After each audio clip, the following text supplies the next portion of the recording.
Good evening, everybody. It is time for Friday Night Draw. Rodney Fike with you always, and we are brought to you tonight, as always, by NC Live TV. And tonight we have a special guest for the second night in a row. And tonight our special guest is Mr. Andre Ouch. Yeah. How we doing, buddy? Oh, pretty good, pretty good. Excellent. Just living the dream. There we go. That's all we can do. Yeah. So tonight we are just working on artwork. And what piece of fine artery are you working on there that looks bad as hell? I am working on an Omega Red Marvel. I'm not sure. Maybe Marvel Universe oversized artist proof. Okay. Is it That is Marvel very Universe? nice. Thank you. And that is not what you're working on 3 seconds ago. No. No. I had this so the camera would stay focused from last night. And now I have a Deadpool headshot sketch cover Nice. that I'm going to work on tonight. Let me see if I can get my focus going because it keeps on resetting. It has a mind of its own. Yeah, I don't know why it does that. It's just frustrating. Ryan's in the house. He says he has shared out. Thank you, sir. We appreciate it. How you doing tonight, Ryan? You all right? So what are you up to this week, Andre? How's your week been? It's been a busy week. A lot of work stuff, a lot of housework stuff because it's spring, so right. I got chores to do, and just balancing that with some commission work. I'm working on 3 upper deck sets. Wow. I got a 4th one coming in 2 weeks. I gotta finish at least 2 of them in the next week. And yeah, that's about it. You are a beast. I try to be. And what are you up to? Excuse me. I am up to dying of cat hair inhalation. Yep. Working on commissions, putting together, beefing up our lot of things for conventions. We have a couple of conventions coming up in a month or so. So I'm trying to regenerate some new stuff, which is what the Joker from this morning and Deadpool and the Spider-Man I did last week. Yeah. Stocking up the inventory. Yeah. And then working on going back and tweaking some pages for issue 2 of Pitter Patter. It's all done, and Tina and I went through it and kind of picked out things we liked and things we thought could be beefed up some. So cool. I'm doing that. And when's that due or scheduled? I'm not sure. I think we're gonna push to have it probably in June, maybe. Pitter Patter 2. Oh yeah, I'm hoping to do the Kickstarter at the end of May, beginning of June. Yeah, we're hoping to do the Kickstarter at the end of May or the beginning of June. Oh, nice. That's coming up real soon. Yeah. So it's it is pretty much literally done. I'm just going in and tweaking. There are just a couple of pages where there's not much in the background, so I'm going and adding stuff here and there and making a couple of characters bigger on this page, or just little stuff. So right, just the tweaks. Yeah. And I already went back and made my adjustments on the script and just a couple little spots. And Casey, yeah, she just Casey Pierce, the editor, she just she worked on it and sent the okay, the approval, I guess, for the redos and stuff. So that's done. And then Dave Lentz is going to letter it for us. Nice. Very nice. So it's all coming together. Oh. Like when a plan comes together. Yes. It's a beautiful thing. Steve Lightman says, I don't know if that's a robot, but it's sick.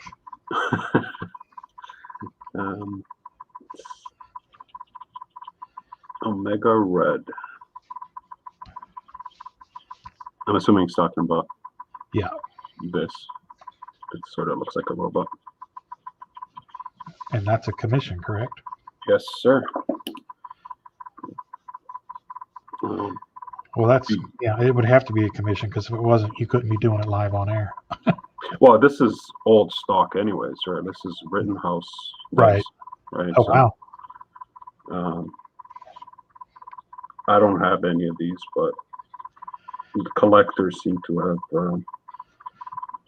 kind of gotten their hands on all of them. Every now and then one will pop up on eBay, like a blank, but they don't last. People like their oversized blank cards. Right. Right.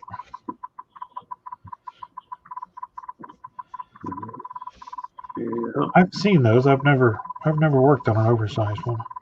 I did a set where they folded out. Oh, and Premiere, where you had Yeah. like the gatefolds. Yeah. I did that set.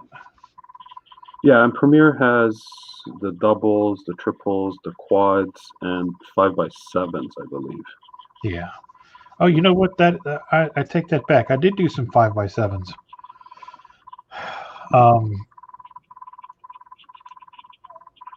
Yeah, but those aren't artist proofs. No, yeah, you're right. They're for us. Steven, I don't know that he'd have a problem that doing a DC character on a Marvel proof. Am I correct in that, Andre? Yeah, I have no problem with it. If you have a blank, then yeah, I'll do whatever you want on it. All the blanks that I have are part of contract, so I kind of have to follow their guidelines. Right. But if you have your own blank, whatever you want on it. There you go. I might actually have a DC blank that I bought on eBay. I have to check when I get home. So that would be more appropriate. Right. Oh, that's right. You're still at the office, aren't you? Yes, sir. It's the only way I'm going to get shit done. Oops, sorry, stuff done.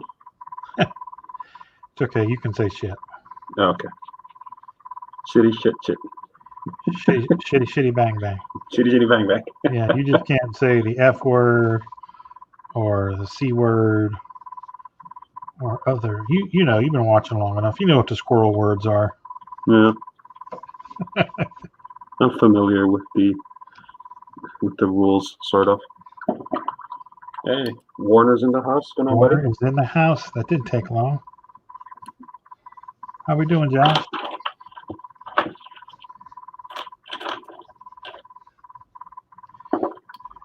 Actually, give me a second. I'll share this out a little bit more.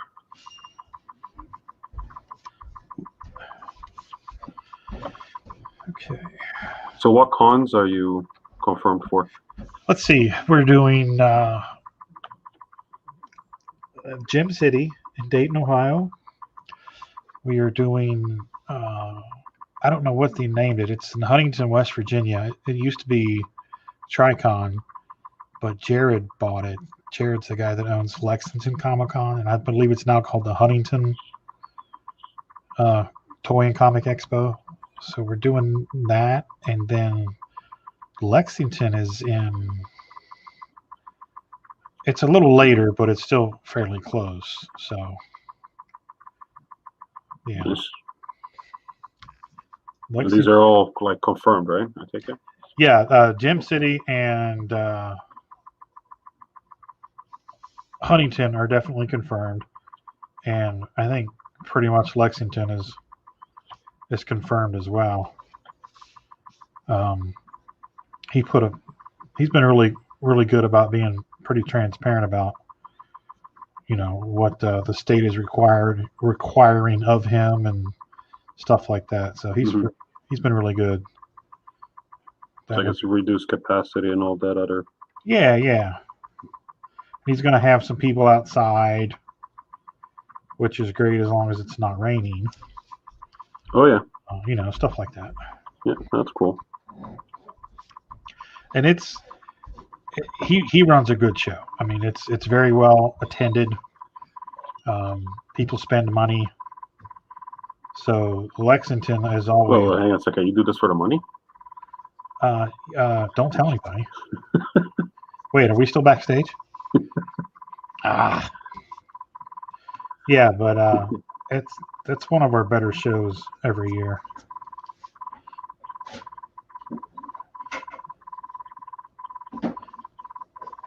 When's that? That's the first one, right? No, that's the last one. The first one is Gem City, and that is when is Gem City, baby? Not till August this year. Oh, that's not till August. Okay, so that's the furthest one away. It's normally in the spring. It's usually before now. It's usually It's usually in March. March or April. Okay, yeah. So Gem City is the one that's in August, Okay. and the Huntington one is the first weekend in June, I believe.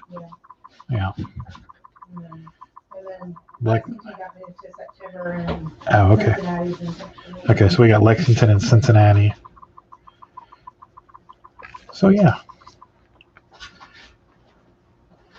Cool. Yeah, see, Steve knows. So Lexington's amazing. Lexington's amazing. Steven's from Cincinnati. He knows. He's in Lexington every year. You gonna come up north next year and do one of our shows? I would love to do Toronto, but I don't know how expensive it is. If we could get a table, what it would be like to find a hotel. I would think that would be really expensive because it's the same people that in Boston. Yeah. Boston shit. Yeah, so probably not. We've done Boston 3 times or 2 times. We've done it 3 times. We did really good a couple of times, and the one time it was a turd. Oh. But that was when they had moved it because of was it the Boston bombing or something? Why did they move it? Because they outgrew the other place is what it was. So they moved it to the other place, and they theorized that a lot of people were confused about location, so the attendance wasn't as good, and we don't know. We just didn't make as much money as we did the year before. Well, and they doubled the show floor size. They doubled the show floor size. So you cut the profits in half of everybody. Yeah, so the more people there are, the more people you have to compete with. Right. That makes sense. That math works. Yeah. So what shows have you done? What shows do you do? What are your regulars? I've never done a show. Really? Yep. I'm a noob, right? So I looked at Fan Expo a couple of years ago, before all of this, and it was like when I did my quick math, it's gonna cost me like close to $1,500 for the weekend. Yeah. And that's not including hotel because I live here. Right. So I was like, okay, what do I need to sell to break even and all that other stuff? Yeah, I for mean, it to be worthwhile. A lot of people don't realize that. I mean, you have to be realistic about it. Yeah, I'm almost more inclined to get press credentials and kind of just set up a table in the cafeteria. There you go. That's what all the kids do. Sit around a big circle and drink their yoo-hoos and their animal crackers and draw anime. Yeah, just not pay for a table and go where all the people are, and then every now and then just maybe have my portfolio half open and walk the floor. See, with my press badge. Now you've got it. Yeah. Casey's in the house. What's up, Casey? Guten Tag. Warner says, I think Fan Expo was juried. I don't know what that means. Juried means that they select who they have tabling. Oh, really? You gotta. Yeah. It's a way to weed out the high school kids with, sketchbooks. Oh. Yeah. Fan Expo Boston is it? They just take your money.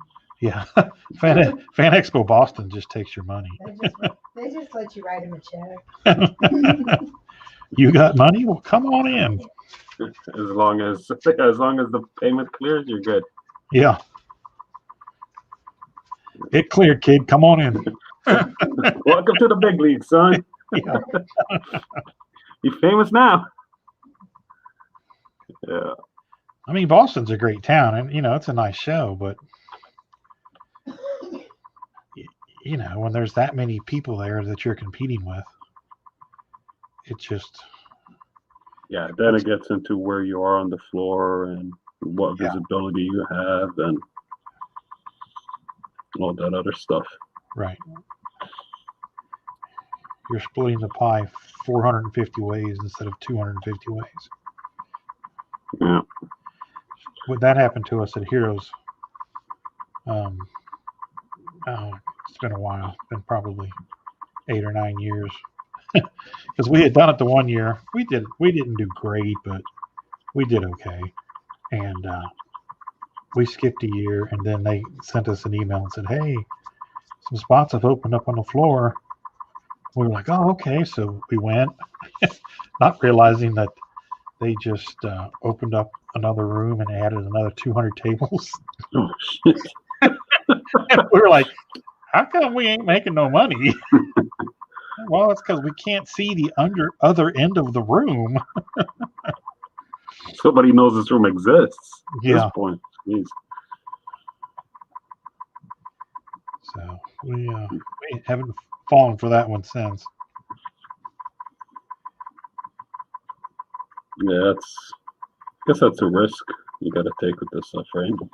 Yeah. You don't know what the attendance is going to be like. Well, usually when you get an email a month before the show saying that several spots have opened up, now that we know that that's what that means. Yeah, that's not a good sign.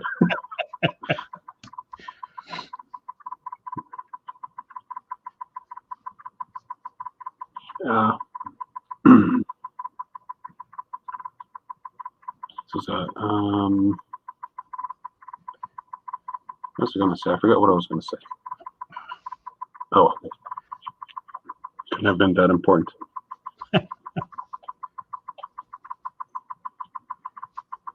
You said that we can't get too into it, but you said you watched Falcon and the Winter Soldier already today. Yeah, I'm all caught up with Falcon and Invincible. You said it was a pretty good episode this week? Yeah, both of them were really good. A lot of Invincible is just a very vicious episode. Sweet. That's got a good story and starting together. And then on Falcon, they're really starting to answer questions and they're really starting to form the actual story of this show. That's cool. So, are you getting an echo or is it just me? I'm getting what sounds like I don't know. Sounds like a little.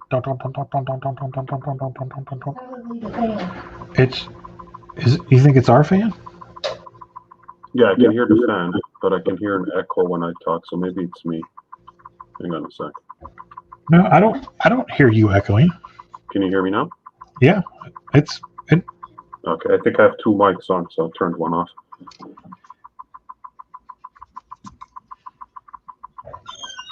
Yeah, that seems better. Okay. Come here, do you hear that?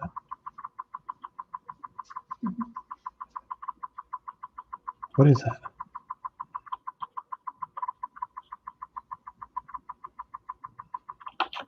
I don't know. That's why I went to turn it off. Huh. I do hear it, but I don't know what it is. Yeah. There was a fan noise, like a very faint. Yeah, we turned the fan off. Okay. But it's like a. Okay, do this. Mute you. Turn off your microphone for a second. Okay.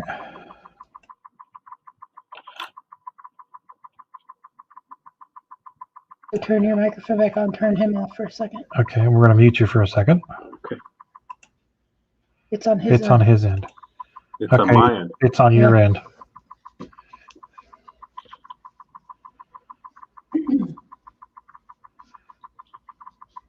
That's got to be the HVAC. I'm not sure there's much I can do about that. That's okay. It's just there. It's not. And I never heard your echo. Josh says he hears it. And he says he doesn't hear an echoing. I don't hear that. Okay, so we turned off the fan. The door slamming was Tina shutting the door to the refrigerator room. Yeah, I think we're good. Yeah. All right. There goes another door. She's not going to slam it this time.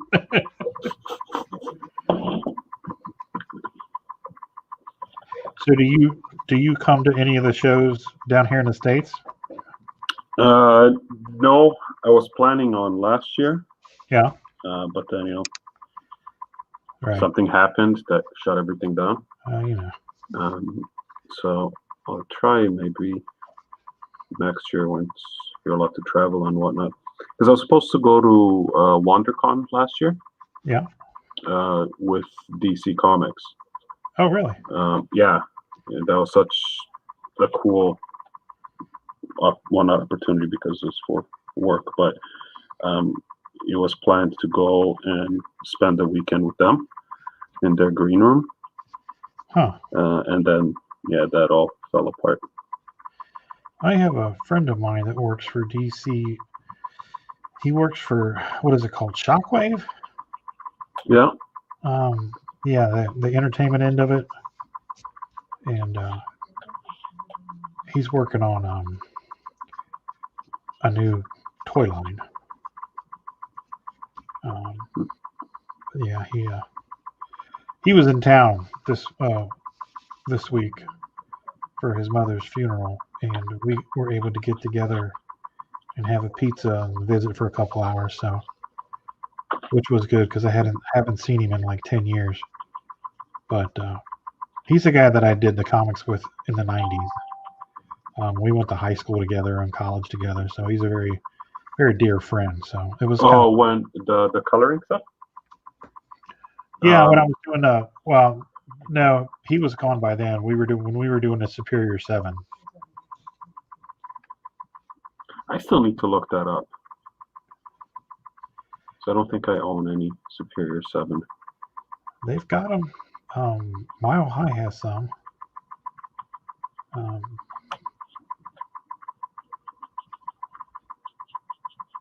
don't know about anybody else. Was that not mass produced, like published and distributed everywhere? Oh yeah, it was through Diamond. Oh, okay.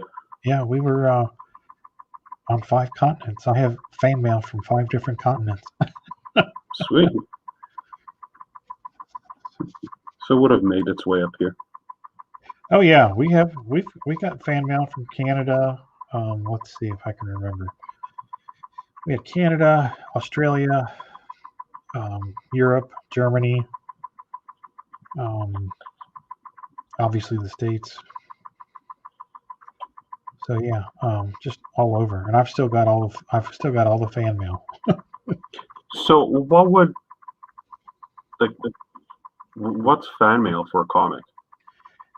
Well, back in the day, fans would actually write the company's letters, to bitch and complain or say how much they loved a storyline or an artist or a writer or something. Okay. And so we got fan mail in the mail.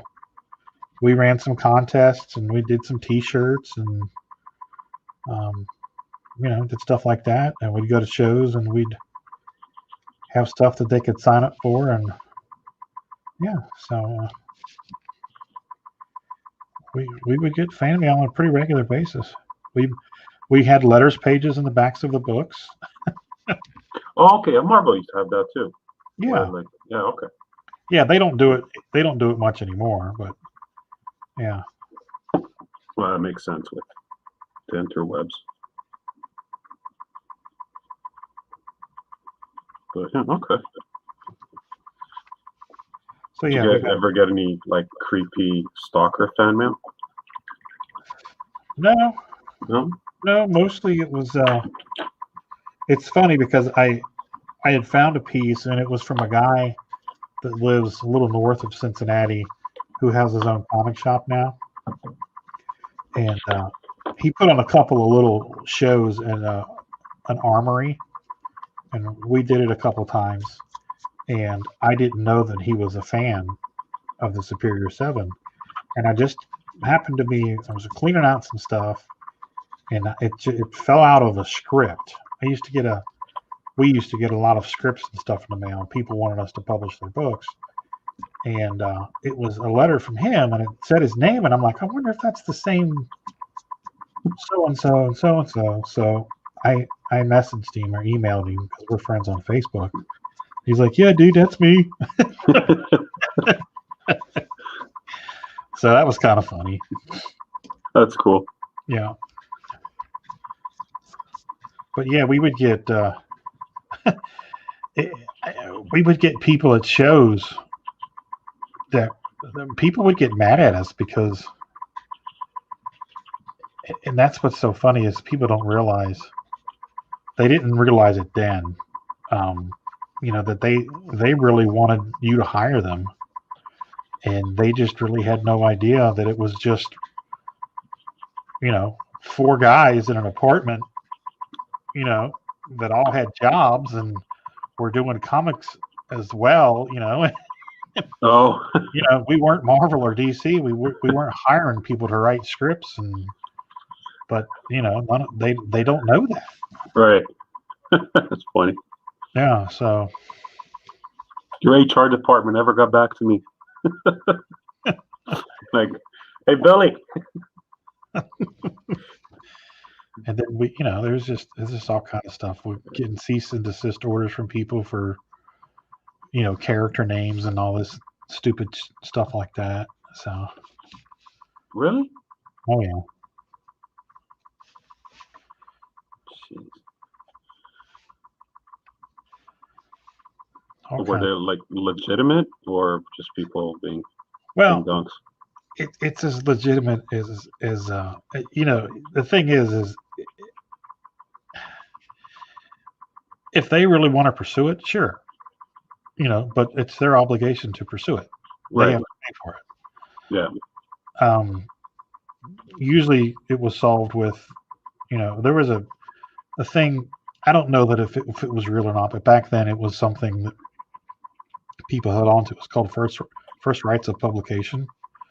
So if your character name was in print first, then you blah blah blah blah, fill in the blank. Okay. So what we did was on the back of issue 2 of Superior 7, we did like a yearbook page. And you plastered everyone's name? Oh yeah, because we had 100 characters, and all with plans and intentions of putting them in future books.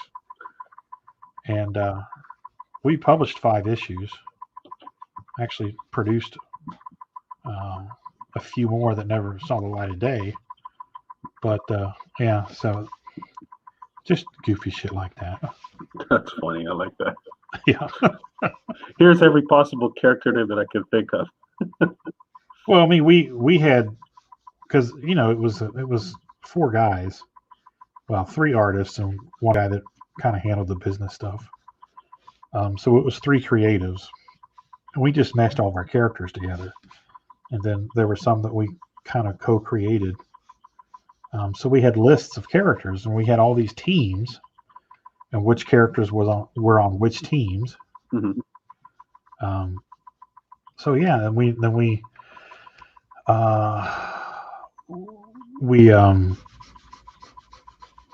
did a bio pages. So like Dion would draw the art and Chris would color it, and I would write up all of the information on the characters, and we had a big 3-ring binder that we would take to shows with us, so people could flip through it and look at it. Just Oh, here's what's coming. What was the company called? Imagine This Productions. Okay. Hey, what's up, Sean? Not Sean. Wow, Jonathan. Ooh. I read not Sean. Mark, just what kind of brands do you like using? So, Mark, I use Liquitex Basics and Deco Art Craft Painting.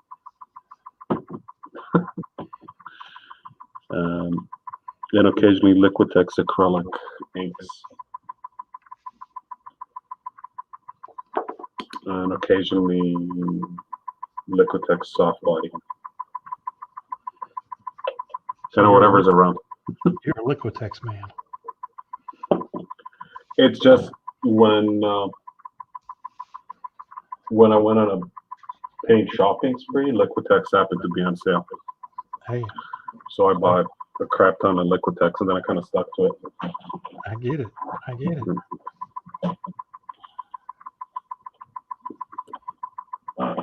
I have a primary golden set that's still in the box. Just probably, well, when I need to, I'll open it. But Right. acrylic paint goes a long way, especially when you're working on sketch cards. Yeah, no doubt.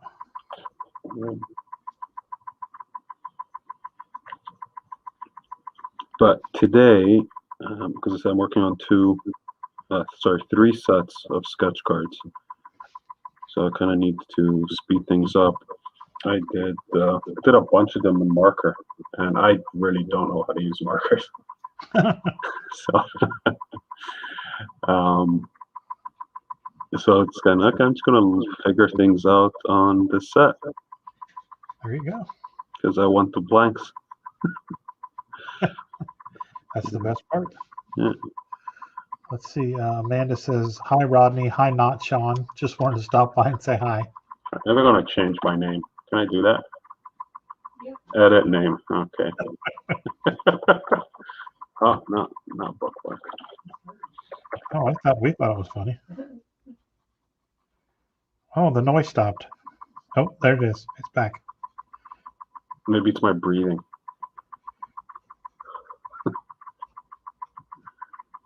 It sounds like somebody's tapping on a piece of hollow plastic.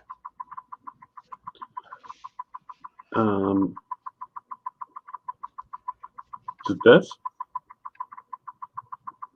No. No. I can't hear it. It's all right. I mean, it is what it is. No, Amanda can't hear. Jonathan said Dre's got a woodpecker. Magnificent woodpecker. It's very confused at the moment.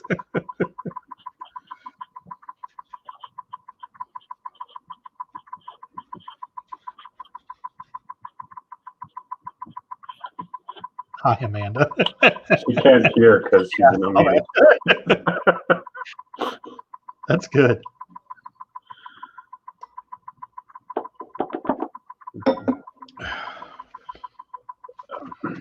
What are you drinking? Water. I have some Mountain Dew Zero left over, but it's too late to drink that.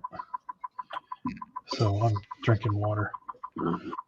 I just took my allergy medicine and pain medication with a big old ice cold glass of water. Okay. So, right. Let's see. I don't know that I like that, but we'll figure that out. Let's see. I need a little bit of photo reference real quick.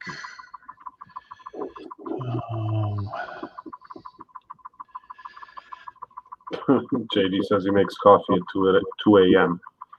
Sleep is not his friend. Wow. JD lives a very weird, strange lifestyle. He's a There. maniac. I said it.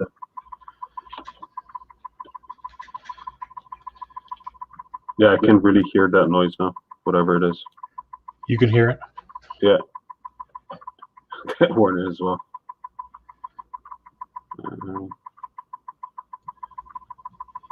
Huh. That's not on my end.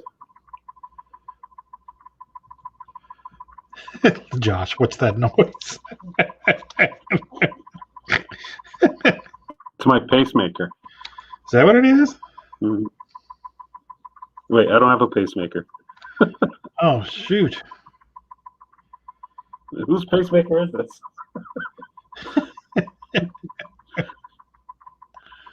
Oopsies.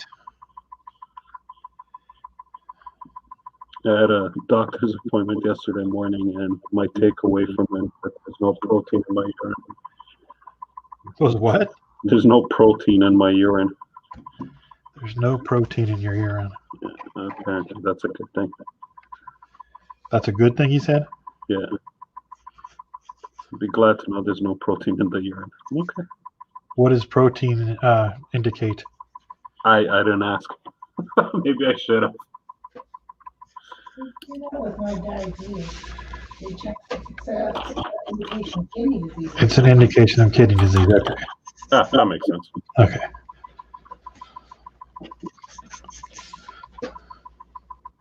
How many sets of cards does he think he does in a year? How many sets of cards do you think you do in a year, Andre? Too many? Too many? I think it depends. I mean, really depends on the year, right? Yeah. This year, I'm doing 3, 4, 5, 6, 7 upper deck, and 4 unlicensed, so 11 so far this year. Wow. And that's taking me till July, so I'm sure there's going to be at least 2 more. Right. And how many cards are you doing per set? Anywhere from 30 to 100. Okay. So I'm well over the 1,000 mark in sketch cards completed so far. He said he's well over 1,000 cards and sketch cards.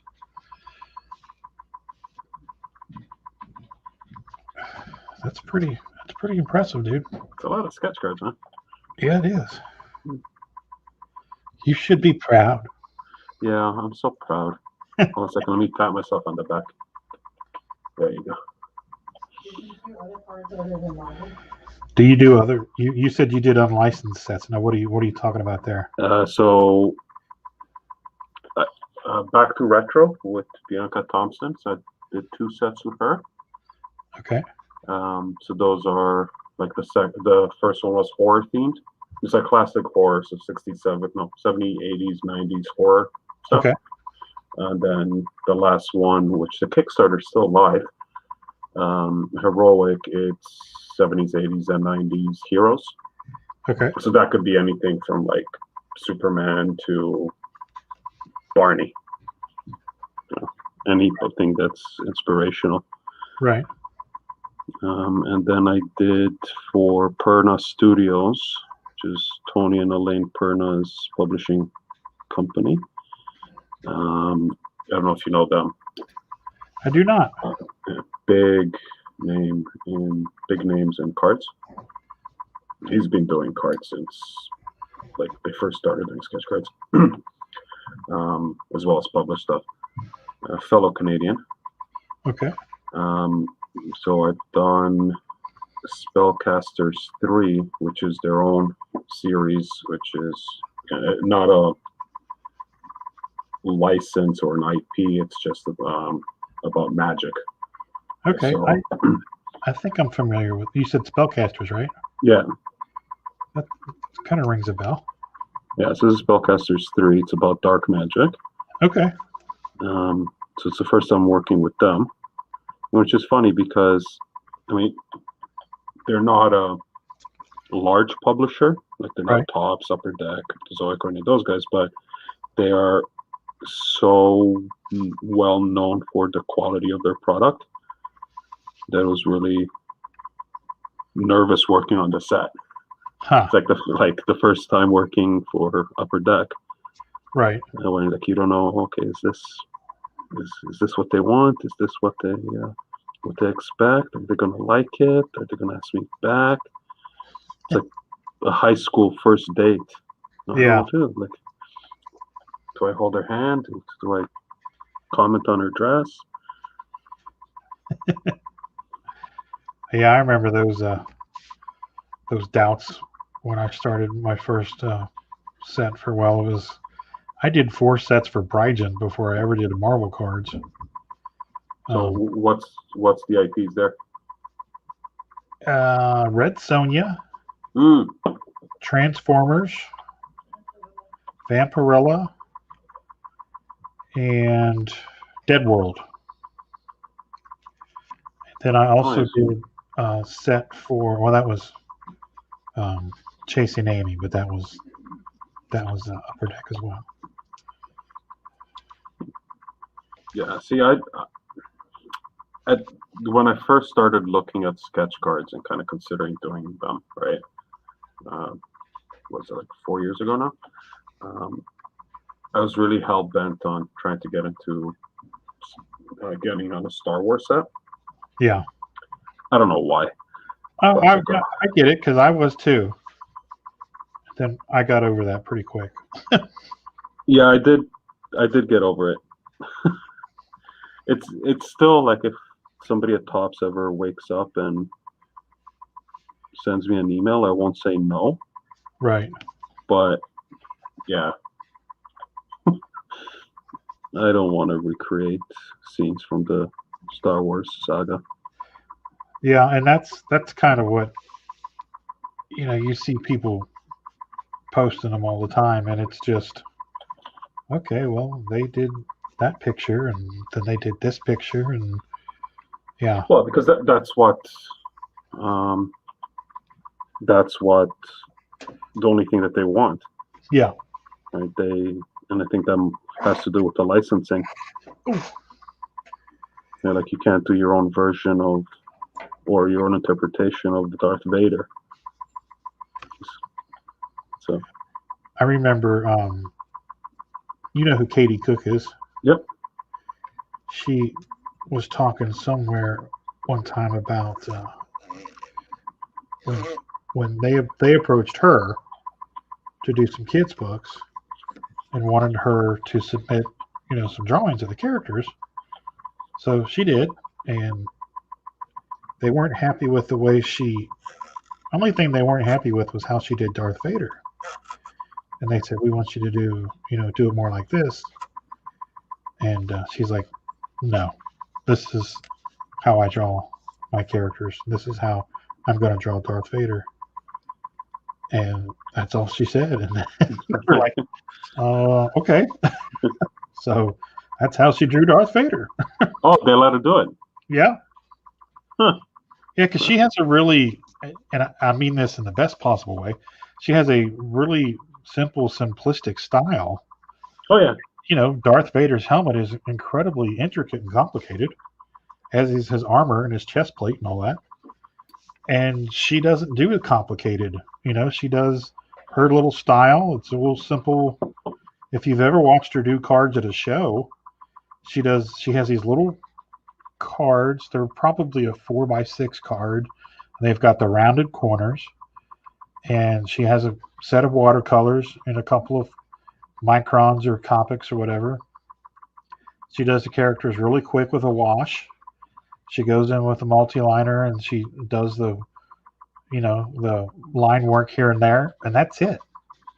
And it literally takes her less than 5 minutes to do a card. And I've seen her do card after card after card after card after card, and just lines of people. Well, it's such a well-defined style, right? Yeah, I mean, it's in the second you look at it, it's Katie Cook. Yeah. So, I mean, if she's doing a kid's book in her style, and then somebody comes in and says, "Okay, everything's good except that we need you to do like a hyper detailed, realistic Vader," Right. like, well, that's not going to work.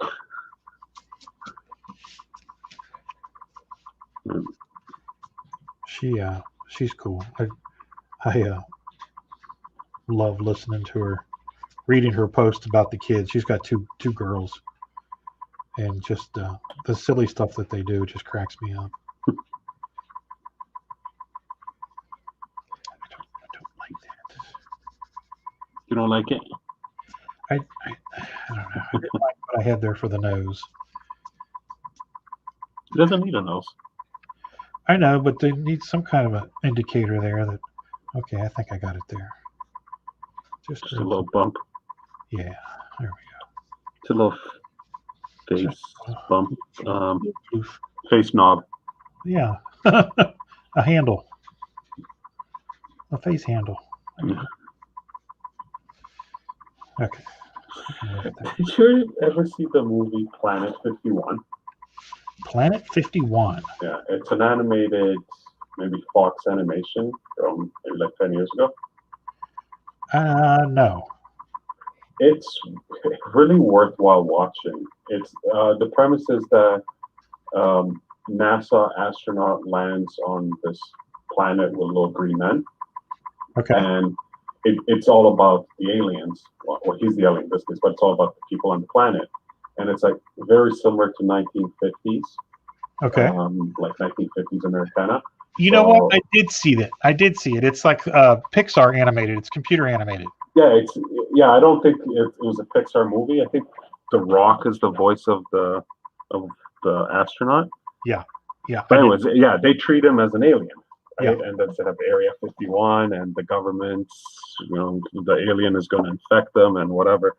But there's one scene when the main kid, and like the main character who's a kid alien, he rescues the astronaut from the government facility, and he's naked. And they look at him naked, and he's like, "Oh, that's a weird place to put an antenna." And they just keep on moving on, right? That's hilarious. Just kind of an afterthought. It was just a great line. Right. Yeah, I kept thinking when you said that, I know that, but I couldn't picture it in my head. And then when you said 1950s, boom, I had it. Yeah, it's a great little movie. I don't think it did any serious business. It never really Right, but it's resonated with very kids, stylized, and I really loved the look of it. And it's very well done. Yes. Like it's not cheap animation. Like it was still a major studio behind it. But yeah, it just didn't really do much business. Much like what was it? Something Sherman.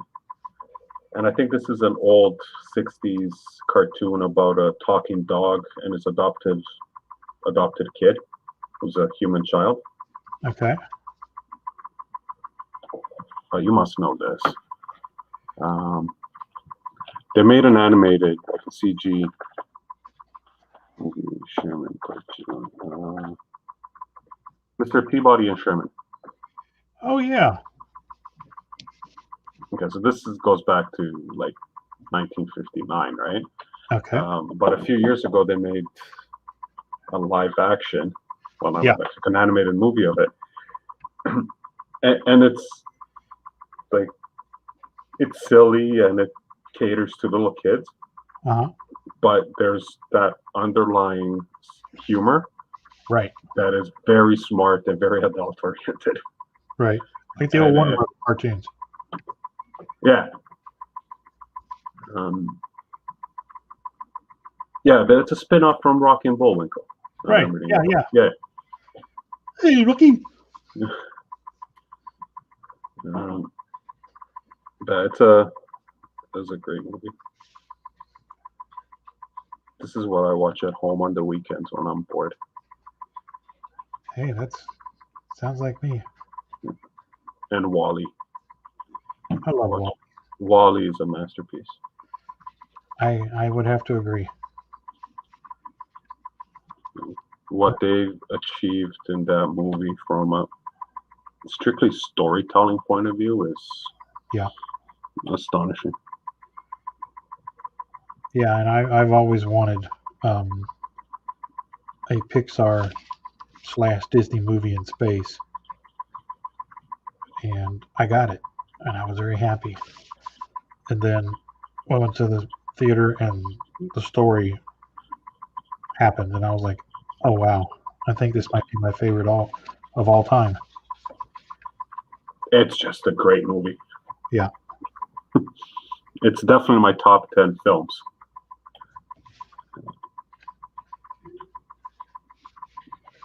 And I used to have, because I worked on the marketing for that film. Not that that movie really needed a lot of marketing, but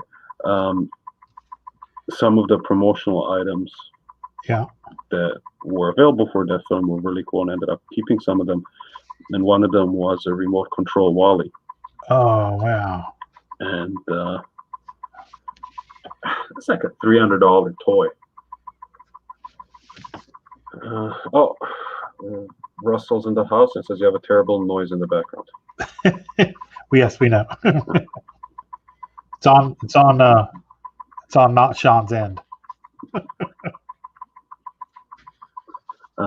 Jonathan says that's Dre's pet woodpecker. I don't have a woodpecker. I have ducks now. I have a pair of ducks. But back to Wall-E. Yeah, so I had the toy, and it's a nice toy, and had a bunch of built-in sounds, and just remote control. So go forward and backward, and you can press a panic button, and you'd spin around and flashes lights. Right. And then I had it at the office for years, and then my business partner, he had kids. And then sometimes on the weekend he'll pop by the office and bring his kid. And then sure enough, I come in on the Monday and I'm like, hey, where's Wall-E? And he's like, well, here's what happened. Oh, geez. Yeah, Ben saw it, and it's his now. Okay, fine. You can keep it. Just tell his mom when she gets ready to throw away all his toys in 6 or 7 years to bring back my Wall-E. Yeah, bring my Wall-E back. I lost a lot of little toys that I had around the office. You should take your toys home. Well, no, because then they end up in the garbage. Because I'm too old to have toys. I see. Yeah.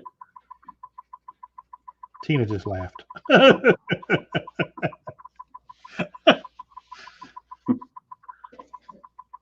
You got to pick your battles, Rodney. I understand. She said, I ain't dusting all those damn things. Let's see.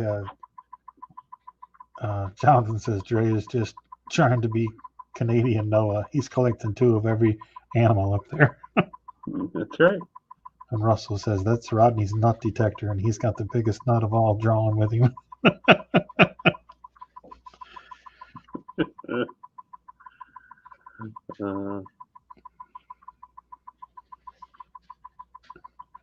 Yeah, I don't know why we have ducks now, but we have ducks. Ducks? Ducks. Yeah. Quack, quack, duck. Yeah. Well, it's funny that you say that, because my mom's house, we have a above ground swimming pool. Every year around this time, we get a set of ducks, mallards, a male and a female, and they come and they want to get in the pool, and they just get in the pool and they hang out. But my mom and my brother will go and shush them away, which I never shushed them away because I always thought it was neat. And but yeah, every year after year after year, they would come. Yeah, they're all the migratory birds. Seem to be very right. Like they find something they like, they'll come back every year. Oh yeah.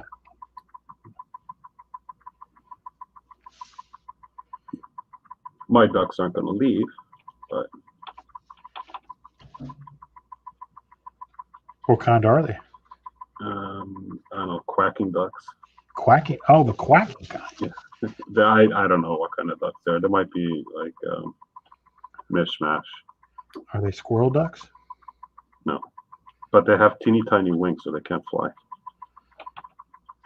They're domestic So then are ducks. they really ducks, or are they? No, they are, but they're domestic ducks. Oh, I know nothing of this thing you call domestic ducks with little wings. Are they like buffalo wing little?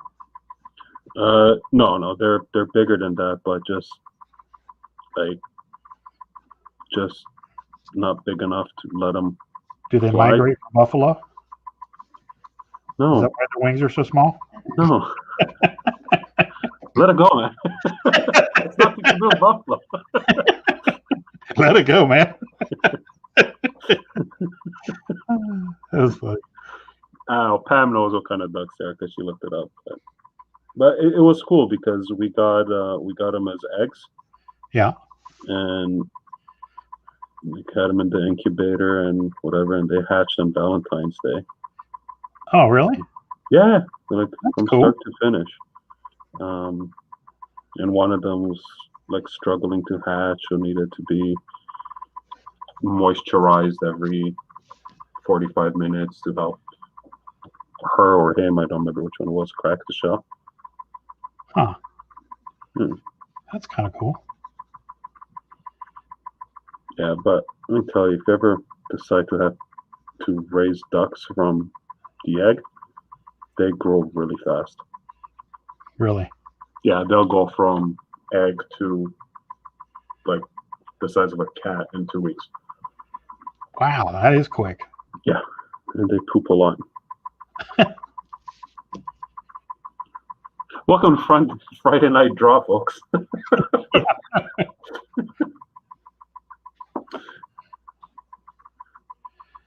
Didn't know you were going to get a duck education, did you?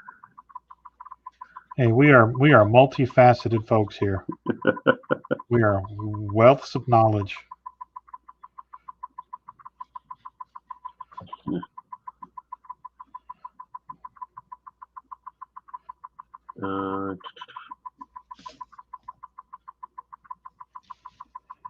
Oh, Russell, yeah, you back to retro, right? Sorry, saying that he's hoping for one of my sketches for this set. Oh, sweet. He's got a little thing. He's got like a little point that comes off the back of his hood. Yeah. Like that cow thing, isn't it? No, it's not like the cow. Oh, God.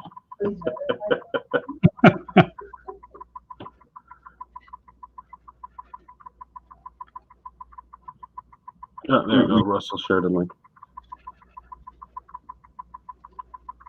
Sweet.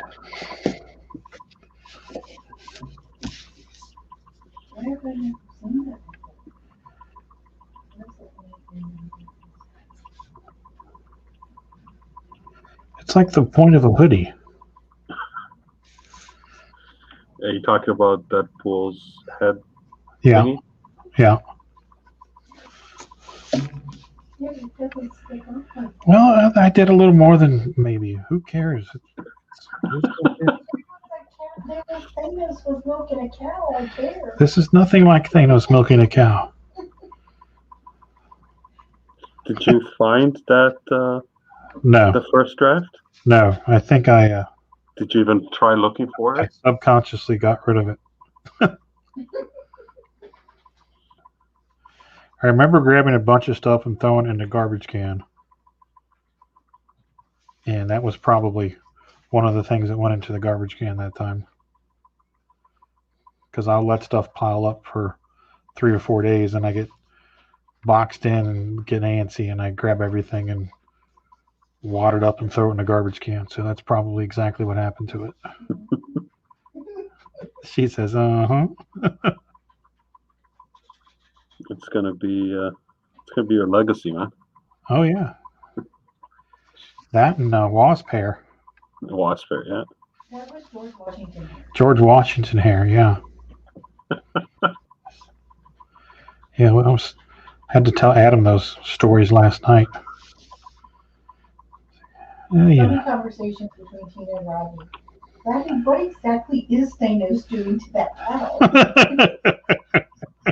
Is that what the guy asked for? Well, sort of.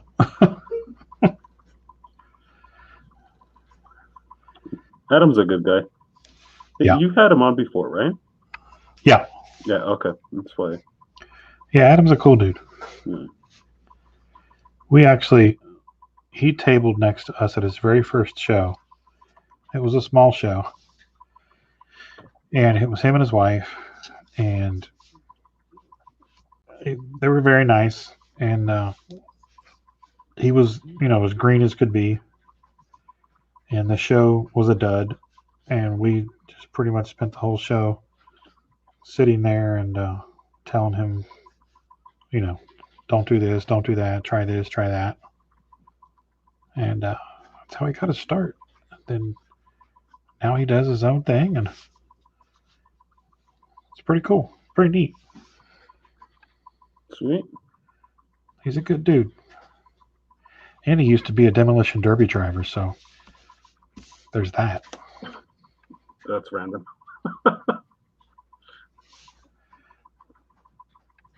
That's really random. Yeah. That's one of those jobs that you don't realize that people actually do. Right. And he was saying that it's so funny that he does comics now because he was never a comics kid growing up. And somehow he just morphed into it.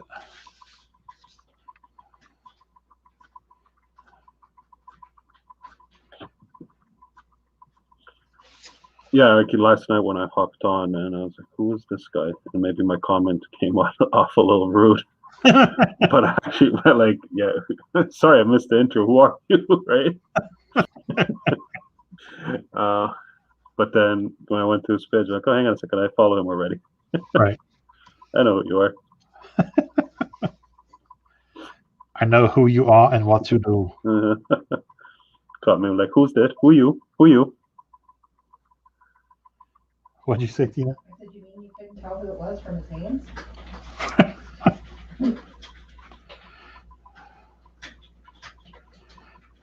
Yeah, I just didn't recognize the name. Yeah, he did a pinup for Roadkill Rampage. If you remember, the squirrel, right? Yeah, the squirrel with the eyeball. Yeah. Yeah.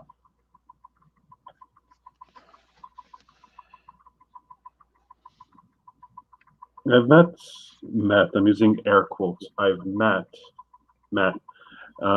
so many people in the last year that I don't remember all the names. So right. A lot of times it's either the avatar or, some of their work. And God help me if somebody changes their avatar. I was just getting ready to say, and you're shit out of luck if somebody changes their avatar. Yeah, and you're like, who was this person? I know you because you're talking of things that I remember, but yeah.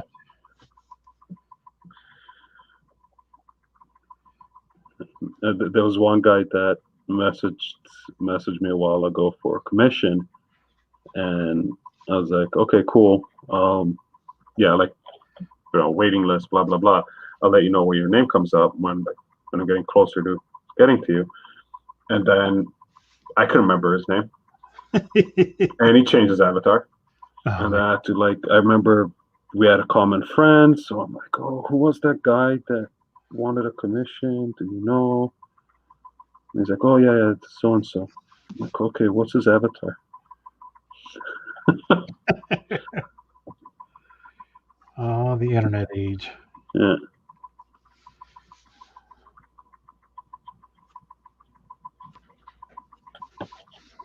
So yeah, that's my story.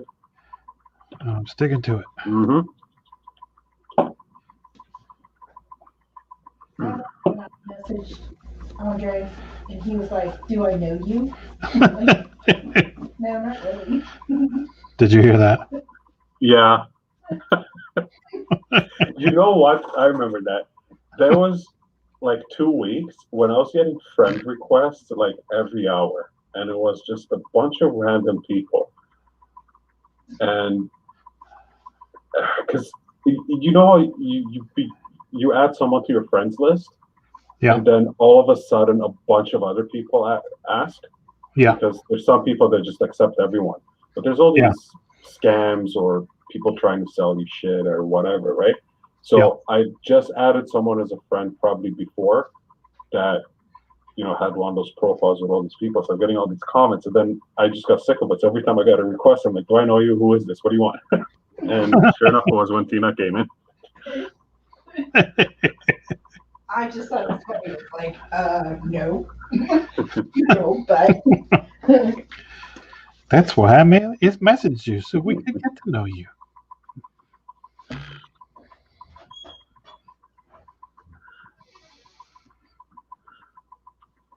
I started doing when I get a request of someone that I know. It's like, if this is about a refund, I don't do refunds. You get what you get. Yeah, that's what's going to be my opener.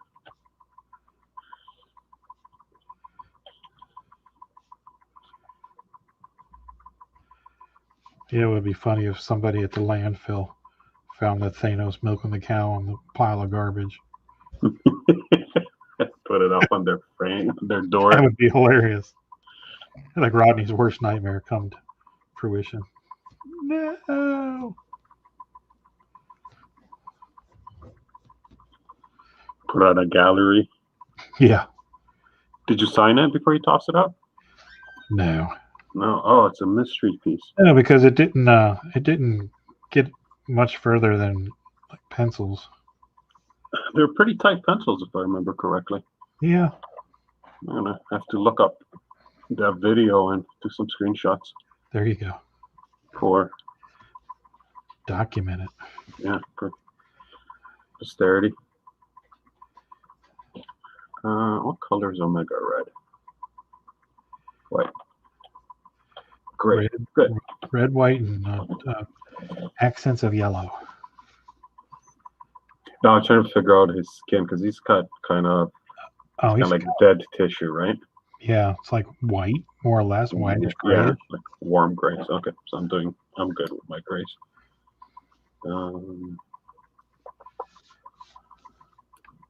Okay, so I'm gonna reverse the piping.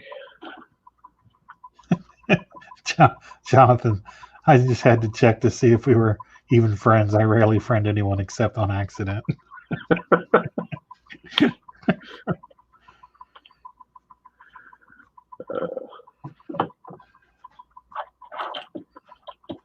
The little brush. That's not it. Here we go.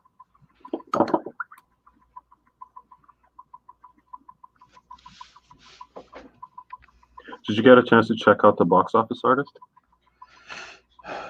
The box office artist. We were talking about it yesterday with Adam. Obviously not. Oh. You gotta check that out.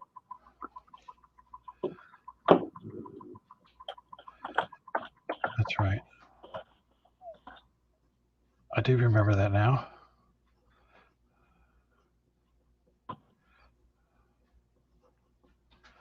Oh wow, this guy blew up. I'll send you a link for it. You'll appreciate this. Cool. Thank you. Where are you?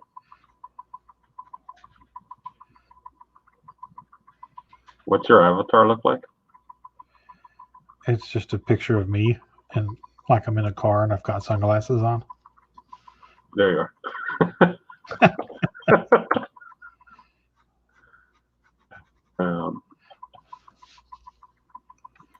Yeah, you'll appreciate the way this guy works. Jonathan says his Galactus is just next level. Yeah, he did some crazy stuff. Does a ridiculous amount of detail. He did a really cool piece for Endgame with Marvel, where he did this massive Endgame, like Avengers montage. I think it was like 12, 11 by 17s or something like that. And then he ended up doing one for Star Wars as well.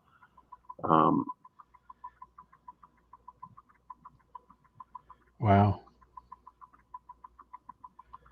Yeah. Used to be he worked on Transformers. This is like a James Ray's appreciation speech. He used to work on Transformers, and then he was a teacher at a college here. I think he quit teaching and is just doing the art stuff full time now. Whew. Jesus. All right, I'll quit. Did you collect the links? Yeah. My God. Yeah, boy's got some skills. That's crazy. Whew. All right. I'm going to get back to spotting my blacks. Watch it after the show, Rodney.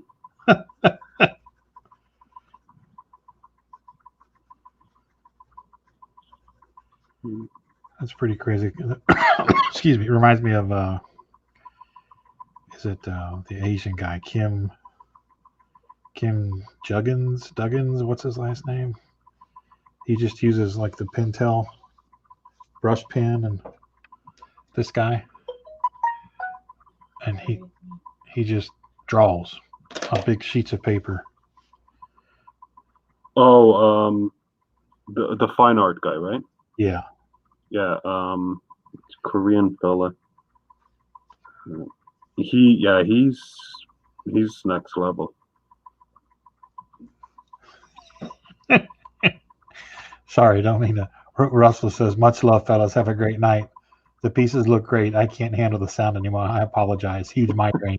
Kim Jungus. Kim Jungus. That's his name. Yeah. Thanks, Jonathan.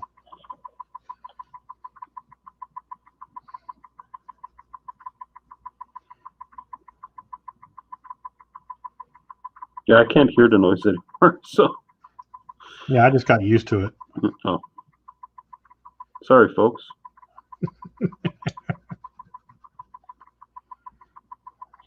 Oh, you know what? Is it gone now? Nope. No. Okay. Yeah, it's almost over. We only got 15 more minutes. Oh, but I just started doing the reds. You can stay on as long as you like.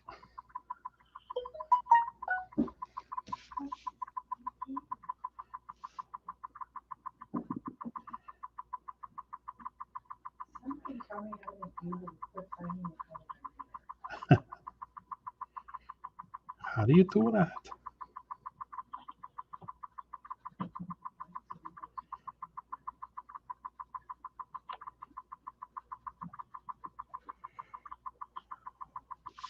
So have you haven't done sketch cards officially since what, like, what's the last day you were on? Spider-Man Homecoming, maybe? Homecoming. That was the last Spider-Man. I know, that was Far From Home. Pretty much since they did the they changed the law where you had to. We weren't doing them before that. Yeah, it just wasn't. It took too much time, and it just wasn't worth the time invested. Okay. Because I mean, I've still got all those artist proofs, and just I keep sitting on them. I've made posts about them when they're available and stuff, but don't ever get any bites on them. So just concentrated on books and stuff, and well, we can never get the artist proofs approved. right. We could never get the artist proofs approved either. You didn't hear back, or they rejected them? No, never heard anything back. Sent letter or email after email. Never heard anything. I'd get responses from them for other questions, but never about the APs. So I just stopped trying. Just talk to Warner about that.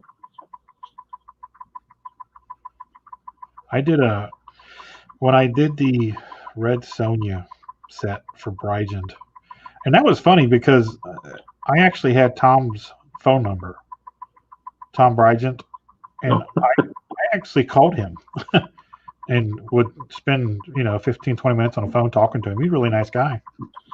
Do you know him? Do I know him? Yeah. I know the name, but I don't know him. Okay. So if you wanted to make an intro, I wouldn't be. Well, I don't know him that well. I haven't talked to him, but I'm sure I still have his phone number on my contacts list. But I did a Muppets version of Red Sonja, and she kind of looks like Tina Turner, and of course it got rejected. Right, but it's on eBay, right? Of course. Yeah, and he told me how much he loved it, but that he was going to add it to his personal collection. Yeah, it's still on eBay if somebody wants it. Go check out Rodney Fike sketch cards. It's there. Yeah, it was rejected, and I didn't get paid for it. So come off a little something for your boy. Well, it doesn't help you in any way when someone buys it off eBay, right? Oh, I know. Yeah, that's why I said shave me off a little piece. Yeah. Know that I didn't get paid for it, so.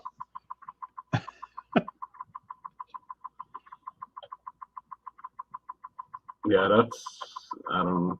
You hear stories about this where stuff got rejected and then it pops up on eBay and you're like, how is that even possible? Right. But, Jonathan's asking if you have Fleer Ultra Spider-Man AP. Fleer Ultra Spider-Man APs. Hang on, Tina's grabbing the folder right now. I don't think I do. You got two Spider-Man. Let's see. Let me put this Deadpool over here so it doesn't fall off. Oh, excuse me. Marvel Flair. I have Avengers Endgame. Spider-Man Far From Home. Is that okay? So there's 3 Spider-Man Far From Homes. There's Marvel 80 Years with Bucky Barnes and Captain America. Then there are 3 Transformers from that's the Bryden set. Okay. Then there's 3 Avengers Infinity Wars. There's Namor. Namor, yeah, Namor's should go in here with the 80th anniversary. Yeah, we pulled these out when we were on the live sale. Okay, so oh wow, and I did we don't know who it is. It's a robot. Yeah, in disguise. Robot in disguise. Yeah, exactly. You knew. Yeah. I knew who it was 10 years ago. Oh, and there's I did Jay and Silent Bob on the artist proofs from Chase and Amy. Yeah, those never got approved. We could never get those. Yeah, we never got approval. 2 of the ones we couldn't get approved. Yeah. Did that set ever get released? Yeah. Yeah, it got released. It got released, but I don't know that I ever got paid for them. Oh. I believe that was one of the last sets I did. Yeah, I did some really nice Chase and Amy cards. But they never heard anything about them. So, who knows? What's up, Danny? Danny D's in the house. Hey, Danny. Josh says he's going to go hang out with Sean. See ya. Sean must be in the house. All right, so there's my APs. Anybody's interested, give me a holler. And crickets.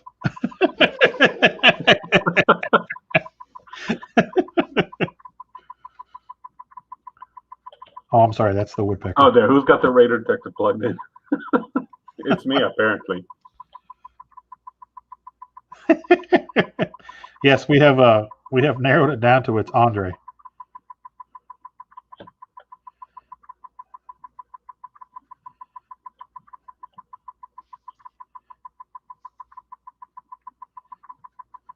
This is why we can't have nice things, Rodney. Well, you know, it's always something. Yeah. I don't hear it anymore. I mean, I hear it, but it doesn't bother me anymore.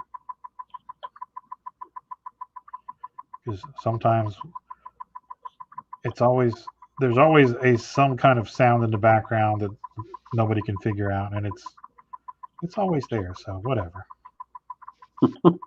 We're not digging ditches. We're drawing funny book stuff. So it's all good.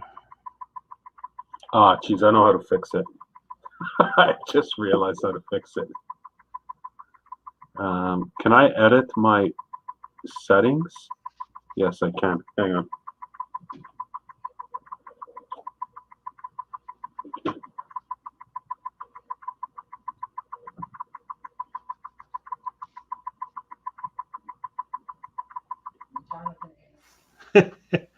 Oh, that did it. It's gone. It's gone? Yep. Yeah, there we go. Glad an hour and 22 minutes into the hour and a half stream I So what was it? Well, whatever's causing it's got to be some ambient noise, so maybe it's the HVAC. Okay. But remember, was having an echo at the beginning. Yeah. That's because my headset mic and the webcam mic were both on. Oh. So I unplugged the headset. But what I really should have done is go into settings and disable the webcam mic and use the headset, which has noise canceling. There you go. So Russell can come back now. Yeah, somebody let Russell know it's been fixed. Jonathan, it's not that I don't like drawing females, is that most of my females end up looking like cross-dressers because they always get that really strong jawline, and I can do them, but I don't know. I just prefer not to do them live because I don't want everybody laughing at me while I try to get it right. Tina says, but that's fun. It's the best part. Well, Jonathan's a silk boy. He's a silkworm. So, you know, she wears her chins covered with her. Oh, yeah. I mean, you know, it's funny, Jonathan, because every time I see silk, I'm like, I should do a silk card because I really love that costume. And you're the silk nut. You're the guy that loves silk. Yeah, I can do women. I just have to do it when I'm not on camera and I'm not. He has to do it in private. Challenge to do women, but I can do them. So if you would like a silk, let me know.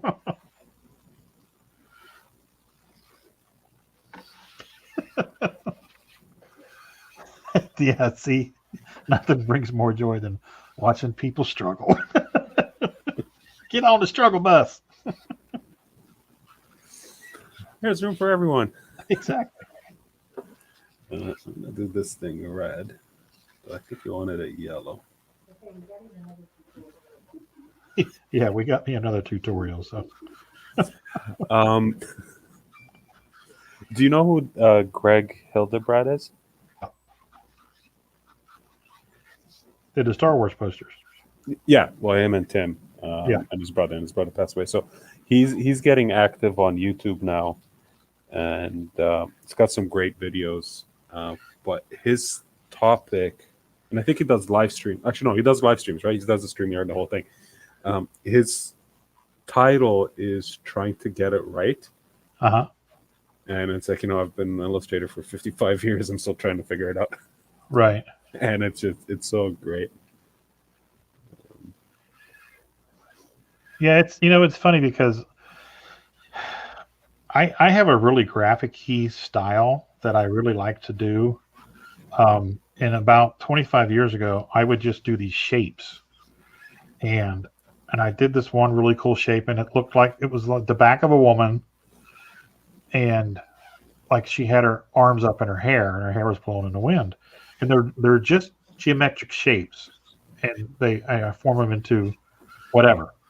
And I used to do that a lot, and I just got away from it because it was just something I would do for fun. Um, I don't know. I don't know what the point of it is, but yeah, I mean, I can do the women. I just have to really be on my game.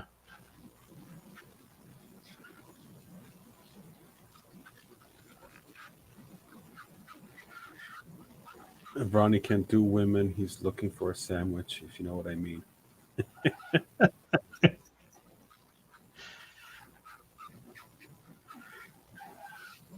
Oh, there you go. JD says he's about to start getting back into commissioning APs, and he still needs a far from home silk. So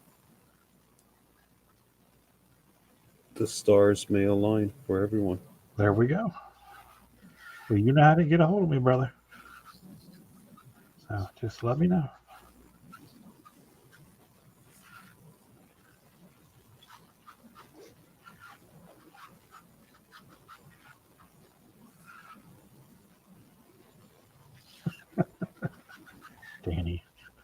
Danny's down in the depths of YouTube causing trouble. Is Danny booted from Facebook? Yeah, he's in Facebook purgatory for 30 days. Was it 30 days, Danny?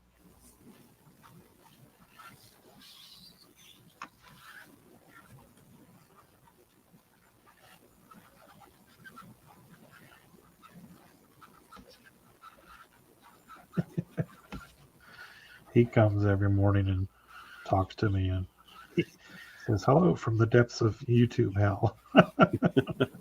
Oh, 21 days to go. 21 days to go. He's got to have his probation hearing. Got to have his probation hearing.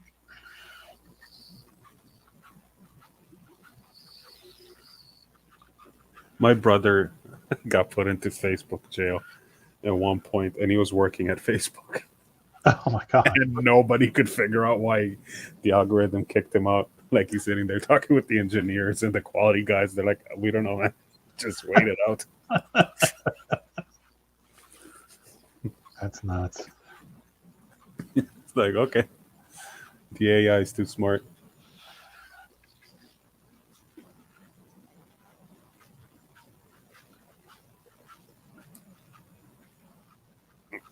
Yeah, there you go. JD's running to silk withdrawal. I'm running out of silk cards to collect. Only like 5 to 7 left that are very low numbered, so sketches are going to have to tide me over. There you go. He's hardcore. Yeah, you've talked about him before. Yeah, like he's got like stupid amounts of silk cards, and it's the same card too. Wait a second. What? He posted a picture in the group not too long ago, and I don't know what set it's from. Maybe from Fleer Ultra Spider-Man. There's these PMG, these precious metal gem cards. Okay. And they're like out of 25 and things like that, right? Because they're numbered. Right. And he's got like, you know, maybe I'm exaggerating, but I say there's 25 greens and he's got like 18 of them. Really? Yeah, stuff like that. Yeah, he's missing 3 101s, 2 out of 5s, and 1 out of 10, which means he's got, out of the 5, he's got 3. Yeah, he says he owns 10% of all the silk precious metal gem cards. So is that just like your favorite character or what?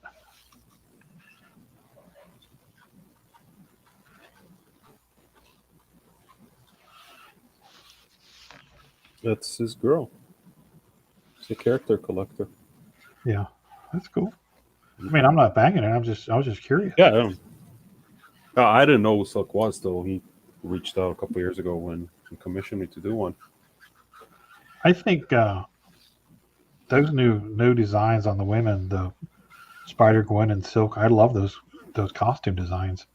Ghost Spider. That's Okay, the politically correct name. Ghost Spider. Yes. Don't ask me why, because I don't know. Okay. That's- Jorge Jimenez is doing Batman now, yeah. and he's created a new character. Well, he created Punchline, which is a pretty cool character. But the character that he did that I really like is called Ghost Maker, and Okay. it is a very sharp design. So you have Gotta to look it up. check it out. He's from Spain, and I just love his stuff. I think it's just so beautiful. But I saw the preview for that character, and I was like, "Oh wow, it reminds me when Casada created Azrael." Oh, that's, you know what? Speaking of character design, that's just a well-designed character. Who Azrael? Ezreal, yeah. Yeah, yeah. I just love that character. Just everything about it's just beautiful design. Just it's so cool. I love Casada's artwork too, so that doesn't hurt. JB says it makes me think of Moon Knight if he was a Power Ranger. And Punchline is the hottest chick Rodney's ever drawn to. That's right. I did do a pretty kick-ass punchline. And she did. See, so I can do it. It's no Killer Frost, but Well, there's only one killer. nothing really is. See, today I discovered Gerardo Sandoval. Okay. Familiar with his work? No. He's a Marvel guy. He did the Age of Apocalypse Volume 2. And I think he's on Deadpool now. What's his last name? Sandoval? Sandoval, something like that. Sandoval. It's kind of Kubert-ish. Like Okay. Andy Kubert meets what's his name? He used to do Spider-Man. Big Lee Spider-Man artist. Ramita? No, modern. He did like the different size eyes. And very angular. Ramos. Yeah. Humberto Ramos. Yeah. So it's kind of like a hybrid of those two. Ooh, Really cool stuff. Gerardo Sandoval. You know what? I think I know. I think I am familiar with him. Hang on a second. Because the work is kind of a hybrid of the two. Uh-huh. A lot of, like I was looking him up today, and I'm looking at some of the cover and some of the art. I'm like, okay, I've seen this, but I thought it's Kubert or someone else. But when you take a second look at it, you can say, okay, you can see the inspiration in the style, but it's definitely different. Huh. Yeah, I think I follow him on Instagram. I don't know. I can't look it up now. All right. Yeah, I love just taking a dive into Instagram and just looking at all these artists I'm not familiar with. Yeah, I discovered some really. Are you familiar with Ralph Myers? Name's familiar. He does. He's French, and Oh, he's French. he's French. Yeah, si, oui, oui. He does like American Western stories, and his stuff is just beautiful. He What's always his What was it? Ralph Martin, I believe it is. Write that down. Hang on a second. He's French. It's Martin. Let's see. Let's search.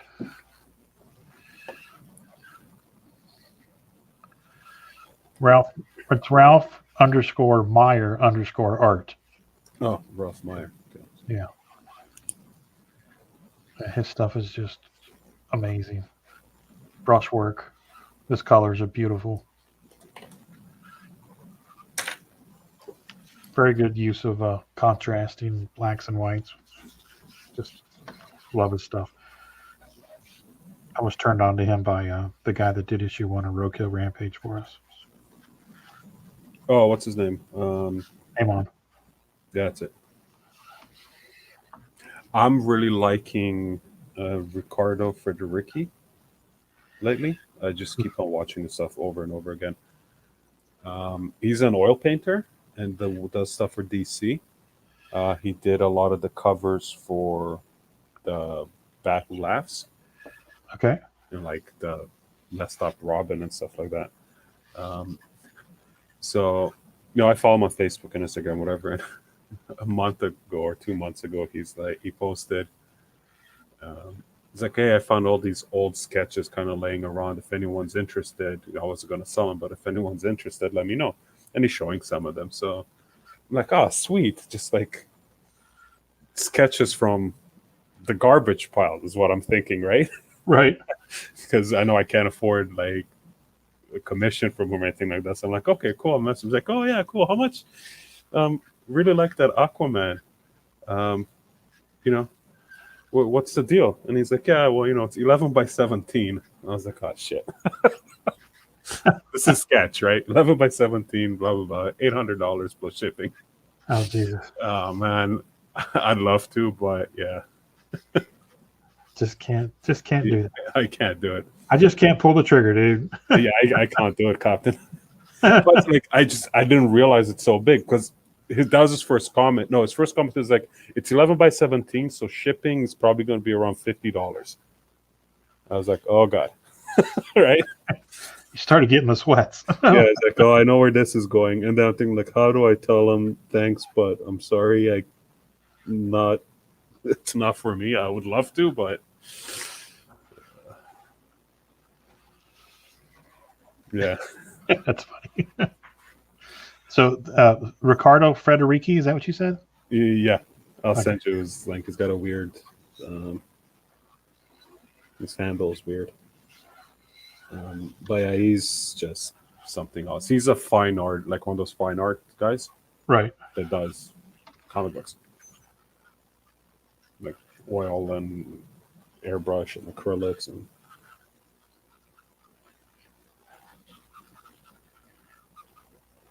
but every time he posts, because he'll post a lot of videos, like hyperlapse stuff. Right. And I can't stop watching them. Yeah, you go down one of those rabbit holes, and next thing you know, 2 hours have gone by. Yeah, and it's like I've watched these videos 17 times already. And each time you get something else out of them. Yeah. It's amazing how much you can get out of one of those videos.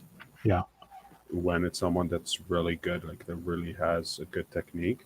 You don't need them to explain and tell you what they're doing. It's just watching them put it together. And like, wow, that's just... Well, see, I used to do that at shows way back when.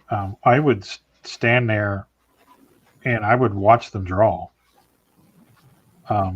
or ink or whatever, and I would pick up stuff like that. Yep. I remember we were in New York and Larry Stroman was inking a page of Alien Legion, and he put a bunch of ink on his thumb and he just went and he made smoke. What? I was like, son of a bitch. And he's like, what? And I'm like, you just made smoke with your finger, with your thumb? He goes, oh yeah. He apprenticed with Howard Chaykin. He was his assistant. If you're familiar with Howard Chaykin. Yeah. Name is familiar. I couldn't tell you what it is. Did Black Orchid and what was that? American Eagle. And then he did, what else did he do? I think he did some issues of Star Wars for Marvel. He did some creator-owned stuff back in the early to mid 80s. Really stylized, a lot of graphics. I mean, stuff just screamed the 80s, but it was great. I loved it. And Larry apprenticed under him, and very hard dude. Very he would just get in your shit if you did something wrong. And Larry was like, "You didn't screw up too much when Howard was in the studio, because he would let you have it." He tear it to you.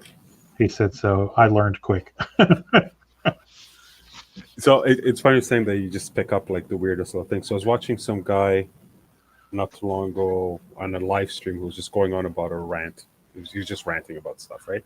Right. But he was coloring a commission was out, and what he did is he got a marker. I don't know if it'll work with one of these guys. And it was doing spatter like this, and I haven't actually tried it. It's not working for me. Just take it and fling it at the paper, the marker. Just like that. Yeah, it has. Is it juicy? Is there a lot of juice in it? Oh no, it's dead. Hang on, let me grab another marker. What's that? Preferably a red. It looked like blood.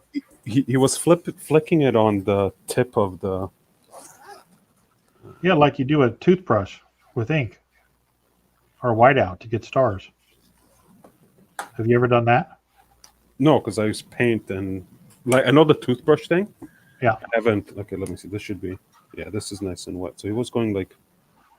Yeah. See, that's awesome. Yeah. But there's. Oh, so cool. There you go. I was like, that is the. Simple. I even put in the comments. I said, like, your rant's a little weird, but that's pretty cool. Like, I don't know what the hell you're talking about, but that's a pretty cool spatter work. I don't know what you're saying, but I like what you're doing. Yeah. I don't really listen to his music, but he made it, so I respect what he's doing. Are we on time? Should I start another color?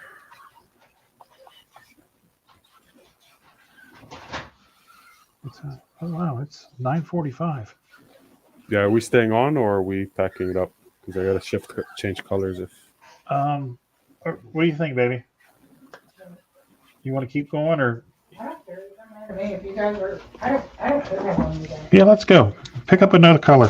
Once I drive home. Yeah, you're the one that's got to drive home. Yeah, I mean, what's another 20 minutes at this point, right? We're just shoot shit. Danny says, "I will put Killer Frost next to Punchline." Oh God. I don't know what that means. Well, I think he won the. Did you win the Killer Frost, Danny? What? How did he? I forgot. You ended up with the Killer Frost? Yeah. Remind us how that happened again.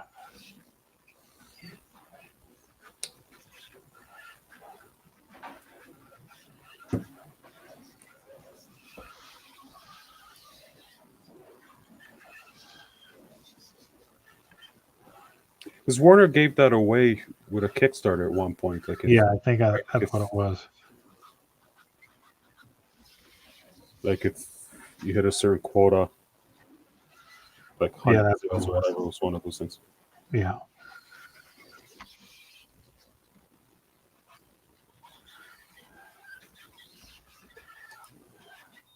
Just giving things away.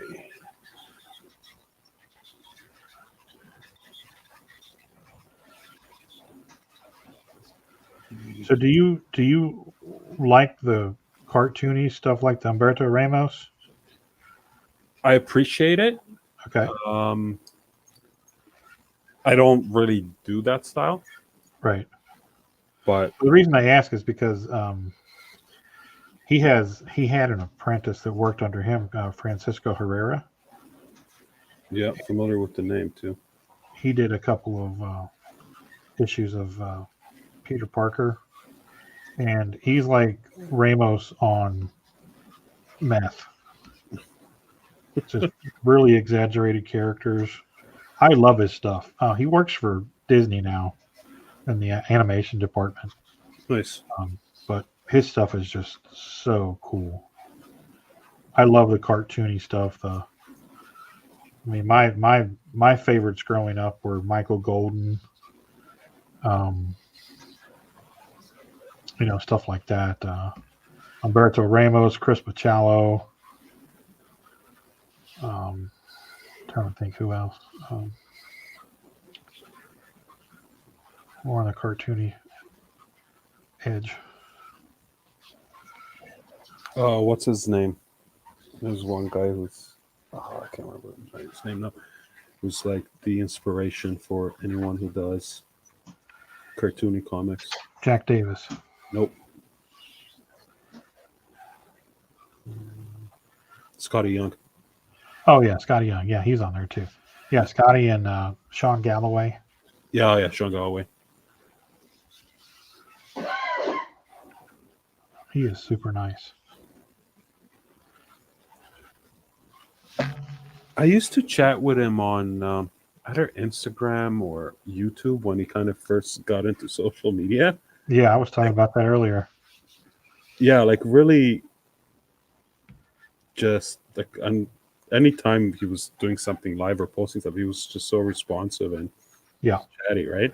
And then, of course, got a crap load of followers and whatever and can't respond to every comment, but yeah, that's what it was. I was telling Adam about him last night, about how I met him in Chicago back in like 4 or 5, when he was just really getting started. And it's just he was talking about, hey, come and follow me on my blog. And I would read his blog every day and I would talk to him. And I remember when he got his first Cintiq and he was learning the digital thing and all of that. So yeah, that was pretty cool.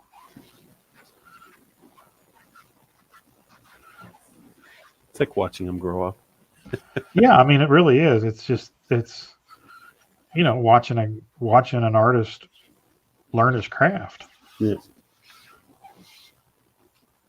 Which is, one of the things that is, everybody pokes fun, about me and the women and stuff, but that's just so humanizing, I think, and it connects people more when people realize that it's not easy. And with me, it's just I just don't draw women enough. That's all it is. It's not that I can't do it. I can get out of practice because I do it so infrequently. Yeah, and it's muscle memory. Yeah, exactly. Have you ever watched Adam Hughes do commission sketches? I used to, but I haven't done it in a long time. But that is a good person to watch. But it's they're 4-minute sketches. Yeah. And there's tons of them online, and it's the same pattern every single time, and it's amazing how consistent his line work is. And I mean, you can imagine that guy's done a headshot portrait like 20 million times because that seems to be his go-to. I think I've actually got a Blue Beetle head sketch from him. When we went to New York, this was 92. I took a piece of crescent board with me, and I had everybody do sketches and stuff for me. And he did a Blue Beetle head. I don't know if he was doing Blue Beetle at the time or what, but it's when he was at DC. He had just signed a 12-issue contract to do Justice League or whatever it was, and I remember him saying that people were like, "God, I can't believe you signed a 12-issue contract, and you won't be able to do this and won't be able to do that." And he's like, "I was like, I don't look at it that way. I look at it as I've got guaranteed work for a year." Yeah. He's like, "Yeah, that's actually a pretty smart way to look at it there."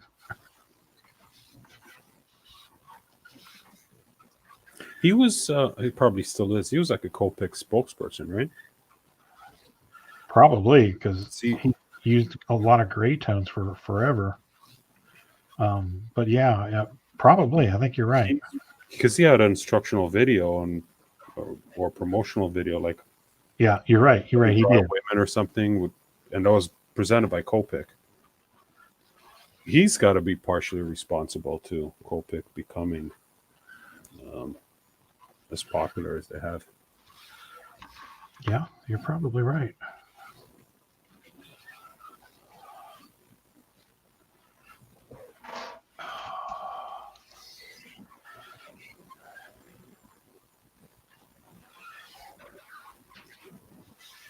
Yeah, I was a big fan of his work. Yeah, I love his stuff.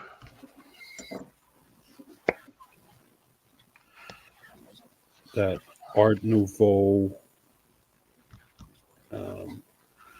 meets pinup style, right? Like, yeah, it's really cool.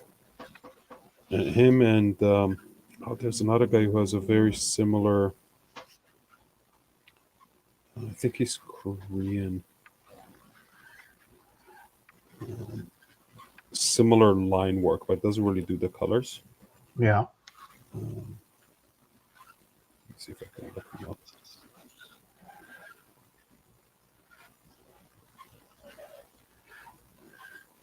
Frank Cho. Frank Cho. Oh, okay. Yeah. And Frank Cho does the crazy ballpoint stuff. Oh, yeah, he does. Right. It's not like ballpoint rendering like you see when people just build up value. He just does it with cross hatching. Yeah. Yeah, I used to be pretty nasty with a ballpoint pen, but when I saw his stuff, I was like, Yeah, we're done here. give up. He's just next level. Yeah, and again, it's practice, though, right? I mean, even Yeah. said he's been doing this since it was high school. This is how he sketches to get that consistent line weight. And You know, it's funny. We went on when I was in high school. We went on a field trip to art class to just take pictures. This was before the internet, and where you could just do a Google search. Back then, they were called clip files. And that's where you went if I need a picture of a Victorian style architecture house. So we went, to an area. Cincinnati's got a lot of old architecture. So we went to an area where there was that type of architecture, and I love architecture. So I took this picture of this house, and we were sitting in art class, and it was, I don't know, we were waiting on the bell to ring or something. And I had a blue ballpoint pen in my hand, and I was just sketching. I had this picture, and I was just sketching the picture. Wasn't really trying. I was real loose with it. And my art teacher, who was very underappreciated at the time, but now her words are the gospel. She was just kind of walking around, and she walked past me, behind me, and she stopped and she says, "Fike, what are you doing?" And I was like, no, I'm waiting for the bell to ring. She goes, "Let me see that." So I handed it to her, and she's like, "Oh my God, Fike, you can draw. This is amazing. This is what I'm looking for." And I'm like, "Really?" And I've still got that sketch somewhere. But yeah, it's just like, it's just, Tina said, "I threw it away." yeah, it's with the cow. It's with the cow, yeah. But yeah, it's just every time we talk ballpoint illustrations, I think of that. I actually made my art teacher happy. Very briefly.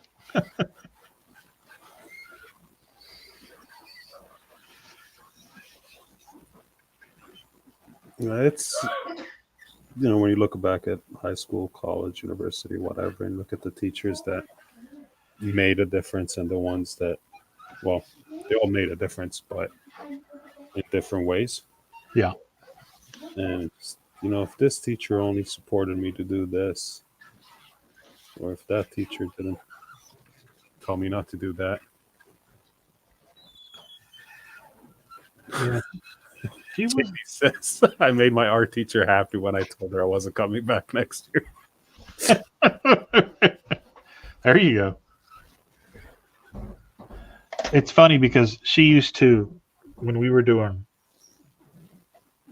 our values and stuff, learning how to do shading and light, she would walk behind people and she would just, we were doing it on a big newsprint, and she would just rip the newsprint out from under somebody.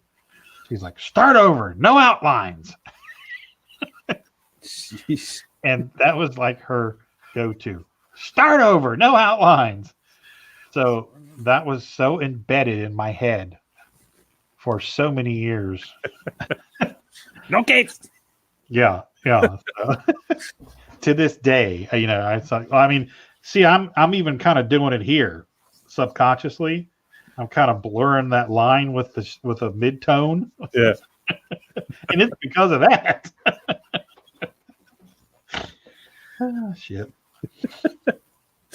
Oh, that's great. And I won't say how many years ago that was. Because that's just scary to think of how long ago that was. Just tell us, what was the price of the newspaper? Yeah, we actually had newspapers back then.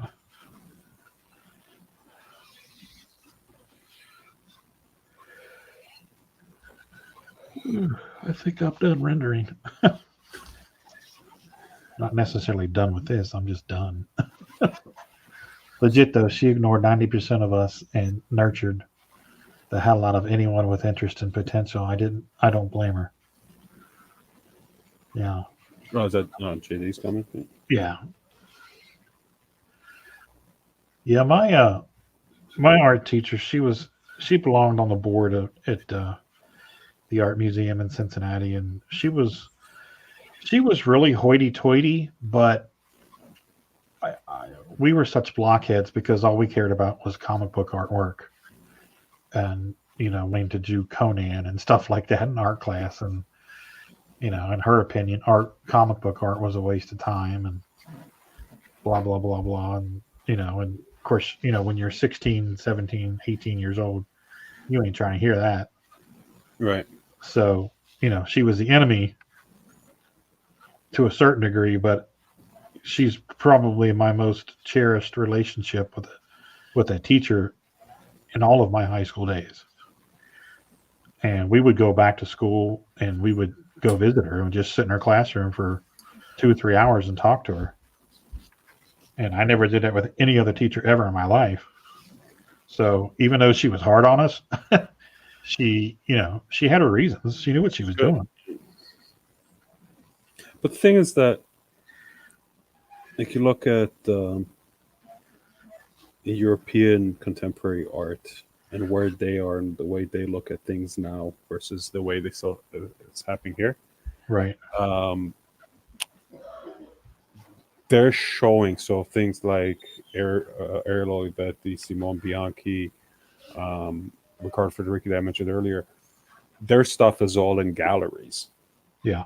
Right. So you'll go to one room and see like contemporary landscapes and things like that, and then next to it there's Magneto, right, or a Batman painting, and they're like 15 years ahead of North America in terms of the appreciation of the art, right, where they're looking at like, this is modern day, like it's fantasy art, right? But the subject matter aside, it is art, right? There's people spend weeks on these paintings, doing stuff like Boris and Julie, who they're respected now, but they're, imagine, for the longest time just looked at as, oh, okay, you're doing like movie posters, or you're doing magazine ads as illustrators, not artists. Right. Boris was You're talking about Boris Vallejo? Yeah. Oh yeah, he was doing his thing back in the 80s. Yeah. Same with Julie's a little younger, right? But Yeah. like Frazetta, right? Yeah. Yeah, his stuff is considered art now and looked upon as fine art to a certain degree, but it wasn't. No, not in the 70s or In the the 70s, when he did was it Fire and Ice? Fire and Ice. Yeah. Fire and Ice. Not at that time, No. right? When he was doing the Death Dealer covers for Molly Hatchet, he was just a It is just an illustrator, a cartoon, Yeah. right?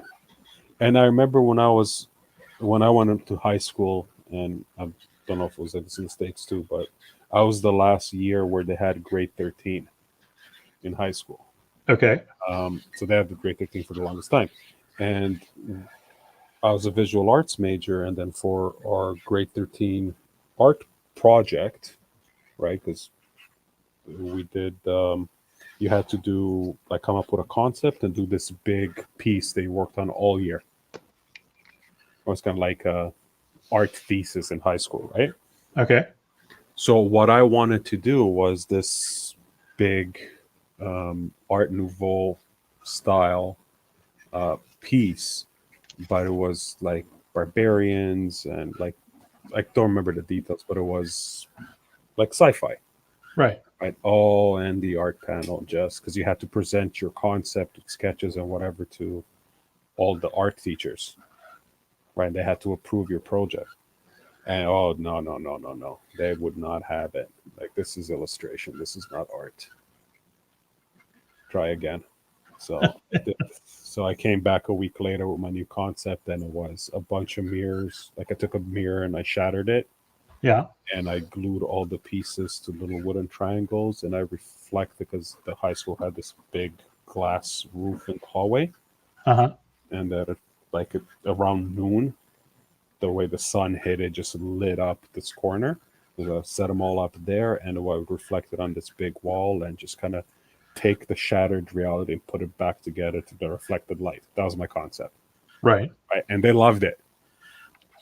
Right? And There you go. I did nothing for the next 6 months, and then I went and bought a mirror and I shattered it and put it together in a week. And I was so upset that I didn't get to do my big piece. Right. But Yeah, I mean, it's art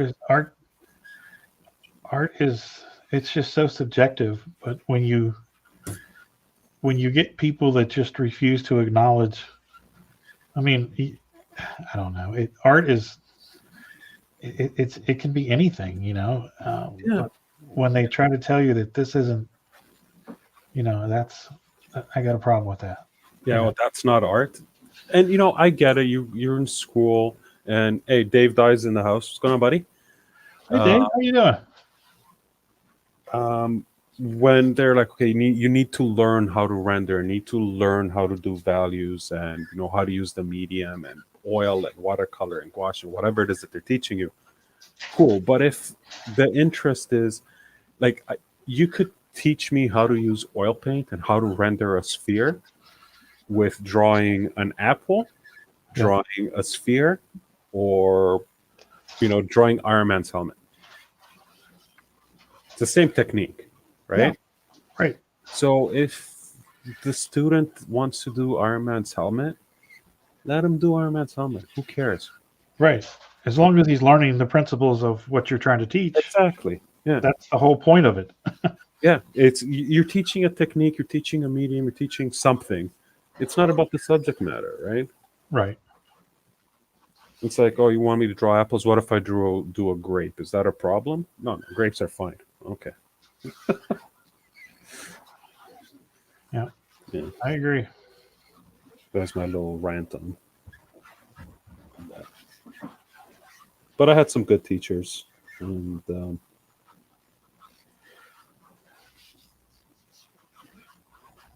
got some good takeaways from it all. That's good. That's always good. Stephanie says, preach. Hey, Stephanie. Oh yeah, she's a teacher. Yes, she is.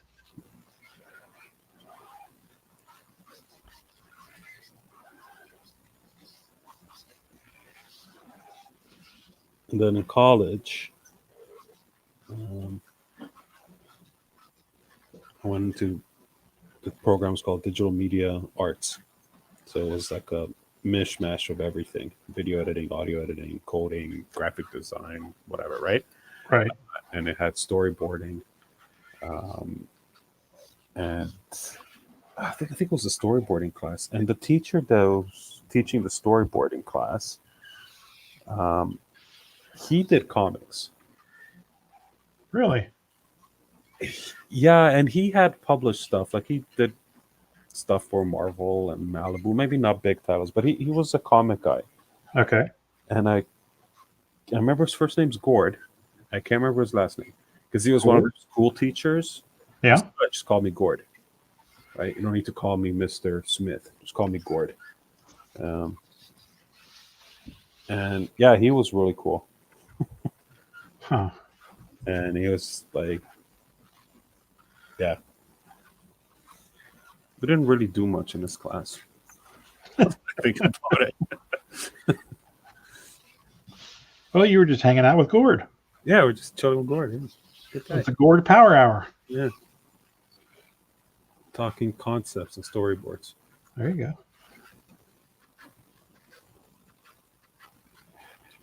I did a storyboard project in college. I enjoyed it. I actually still had it. I think I just threw it away last year. Stop throwing away shit. Oh man, this was 30 years old.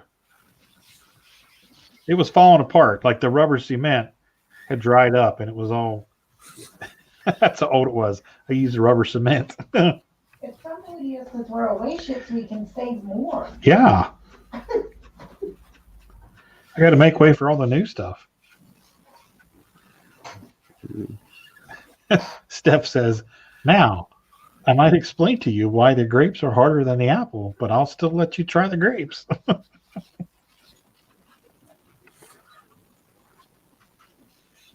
I would love to know why the grapes are harder than the apple.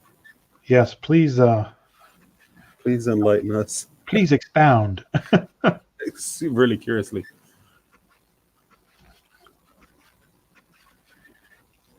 Jonathan, ooh, fancy rubber cement. My mom just told me to use rice.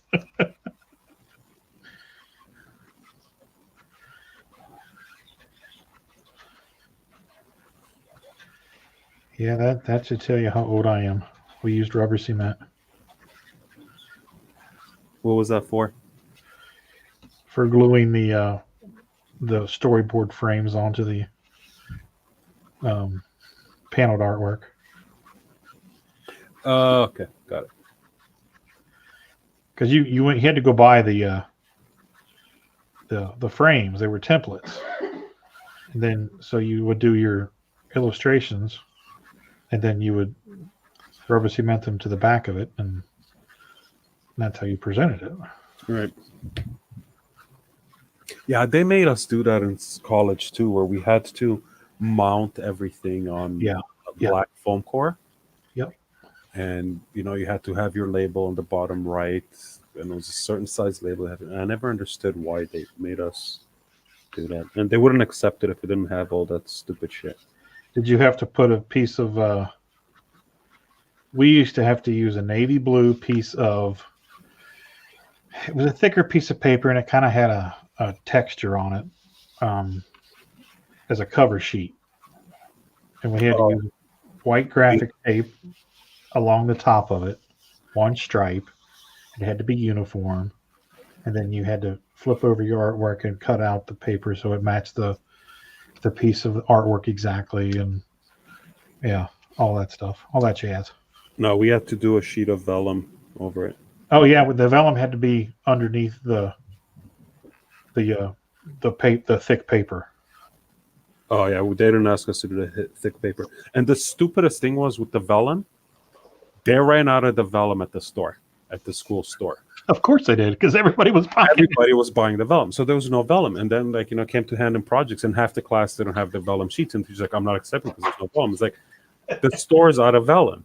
Well, then you gotta go find it somewhere else. Like, where else are you gonna find these 11 by 17 sheets of vellum? I'm gonna drive all over the city trying to see who sells it.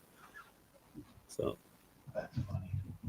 it's like, well, you have an extension. So what we did is, as students got their projects back, like, okay, let me borrow your vellum. So hang on, Stephanie's explaining the grapes. It's mainly quantity, attempting to achieve the same values, highlights, and shadows across numerous grapes compared to one apple. But grapes also have slight movement. They fall a certain way. The apple just sits there. But what if it's one grape? Mainly quantity. Just one.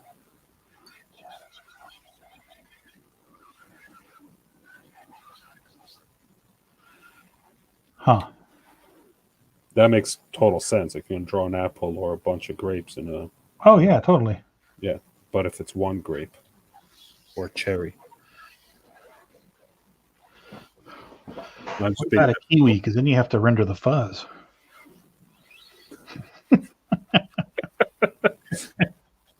What about the fuzz? Can I do a peach? What about a peach?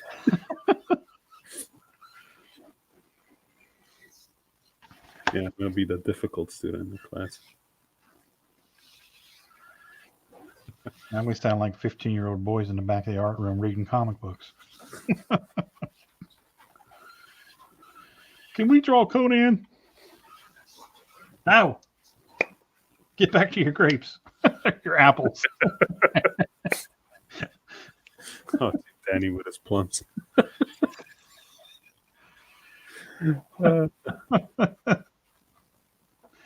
You go ahead and draw them plums, D.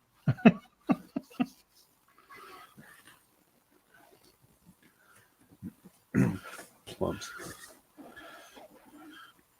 My kids always wanted to do the hard one. Star fruit, dragon fruit. Jeez. Oh, Jesus. Not the same. No. I'm fine with just the apple.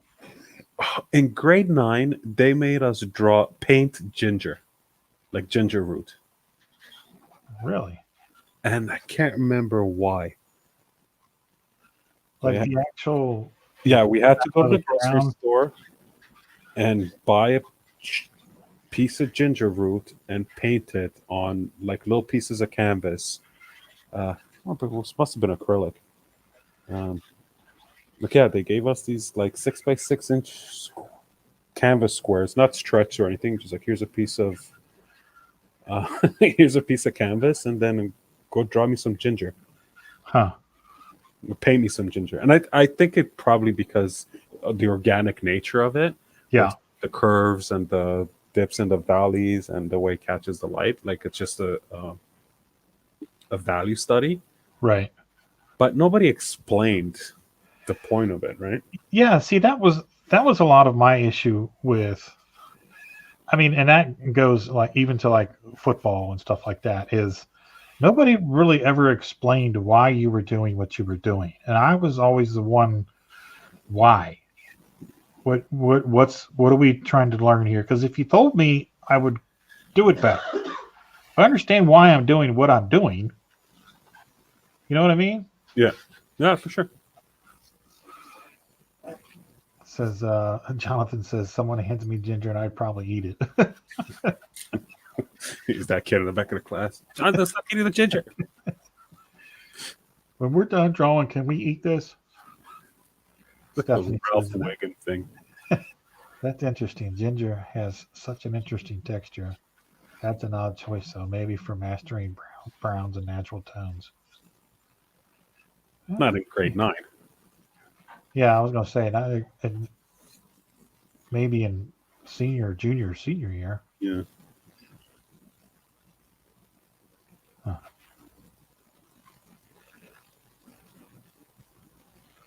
There was this thing, and I'll show you, and then I actually got to wrap up because I'm going to get yelled at. Which to this day stuck with me, and they had us do this. I just have red, so I'll do it in red. But it was, this is how you do stones on the beach. So you have your beach, and this is horrible, but because it's on copy paper with wet paint. Let's try it yellow. So imagine that sand. Okay. Right? Pretty, yeah, it's Mars. And then you paint your rock, and your rock is just a triangle. Right? And it's like some Bob Ross shit. So you do your rocks. Are they happy little rocks? They're very happy. And then you get your white. You're drawing pyramids, dude. They're pointy rocks. And then you just dab one side. Boom. Rocks on the beach. Hey. See how simple that was? And I remember we had to do this, and it was like we had to do this whole beach scene, right? Where it was just a beach with rocks in it. And I remember I came home and my dad was like, "Oh, what'd you learn today?" And I showed him, and I was so proud of it. And he's like, "You drew some rocks on a beach." You should have said, "Well, Dad, the fact that you know what that is tells me I did a good job." I did well. I did good. Yeah. Rocks on a beach. There you go. I'd hate to step on those rocks. You sure it's not a chick buried in the sand?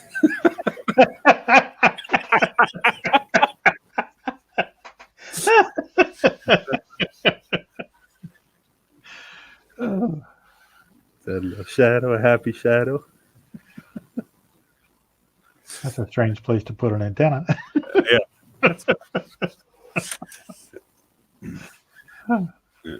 Yes, I think I need to call it. Yeah. Like I said, I'm gonna get yelled at. I get home and wake her up at 11:30. Yeah, she's gonna kick your ass. Mm-hmm. That looks pretty sweet, dude. Thanks, man. Pretty happy with the progress on it. Yeah, nice. That's very nice. That goes looking sharp. Are you gonna color that, or are you doing black and white? I think this is the black and white one. I'm not sure. I'll have to check my my list. But thank you. I'm pretty happy with it. All right, everybody. So this is the time that we're going to sign off. So, well, we had a pretty big crowd in here tonight. So thank you all for stopping by tonight and spending some time with us. Join us all back here again next week when Sean will be back with us. And until then, everybody have a good week, good rest of the weekend. Go out and watch your Falcon and Winter Soldiers and your Invincibles and get brushed up on it. And we come back next week and we can talk about it. Oh, you have to check out. Hang on, let me open up Netflix quickly. This is really good. Hang on, opening. The Irregulars. I think I saw that. Yeah, it's really good.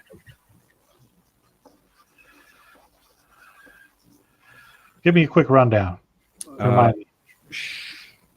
Turn of the century England, some orphan kids are trying to get by. A mysterious doctor hires them to help investigate some babies that went missing. Then it starts taking a turn to the supernatural. Okay. The doctor's house address is a very familiar address in London. Okay.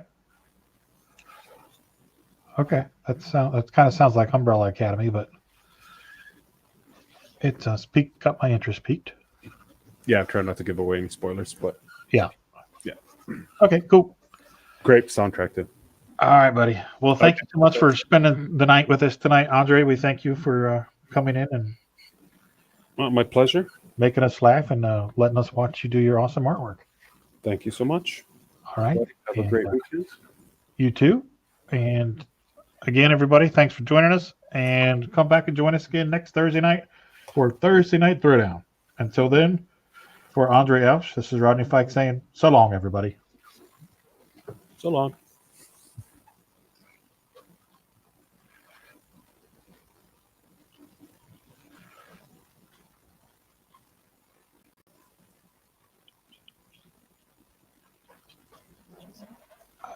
I was waiting for you to sign out. Do I got to press the button?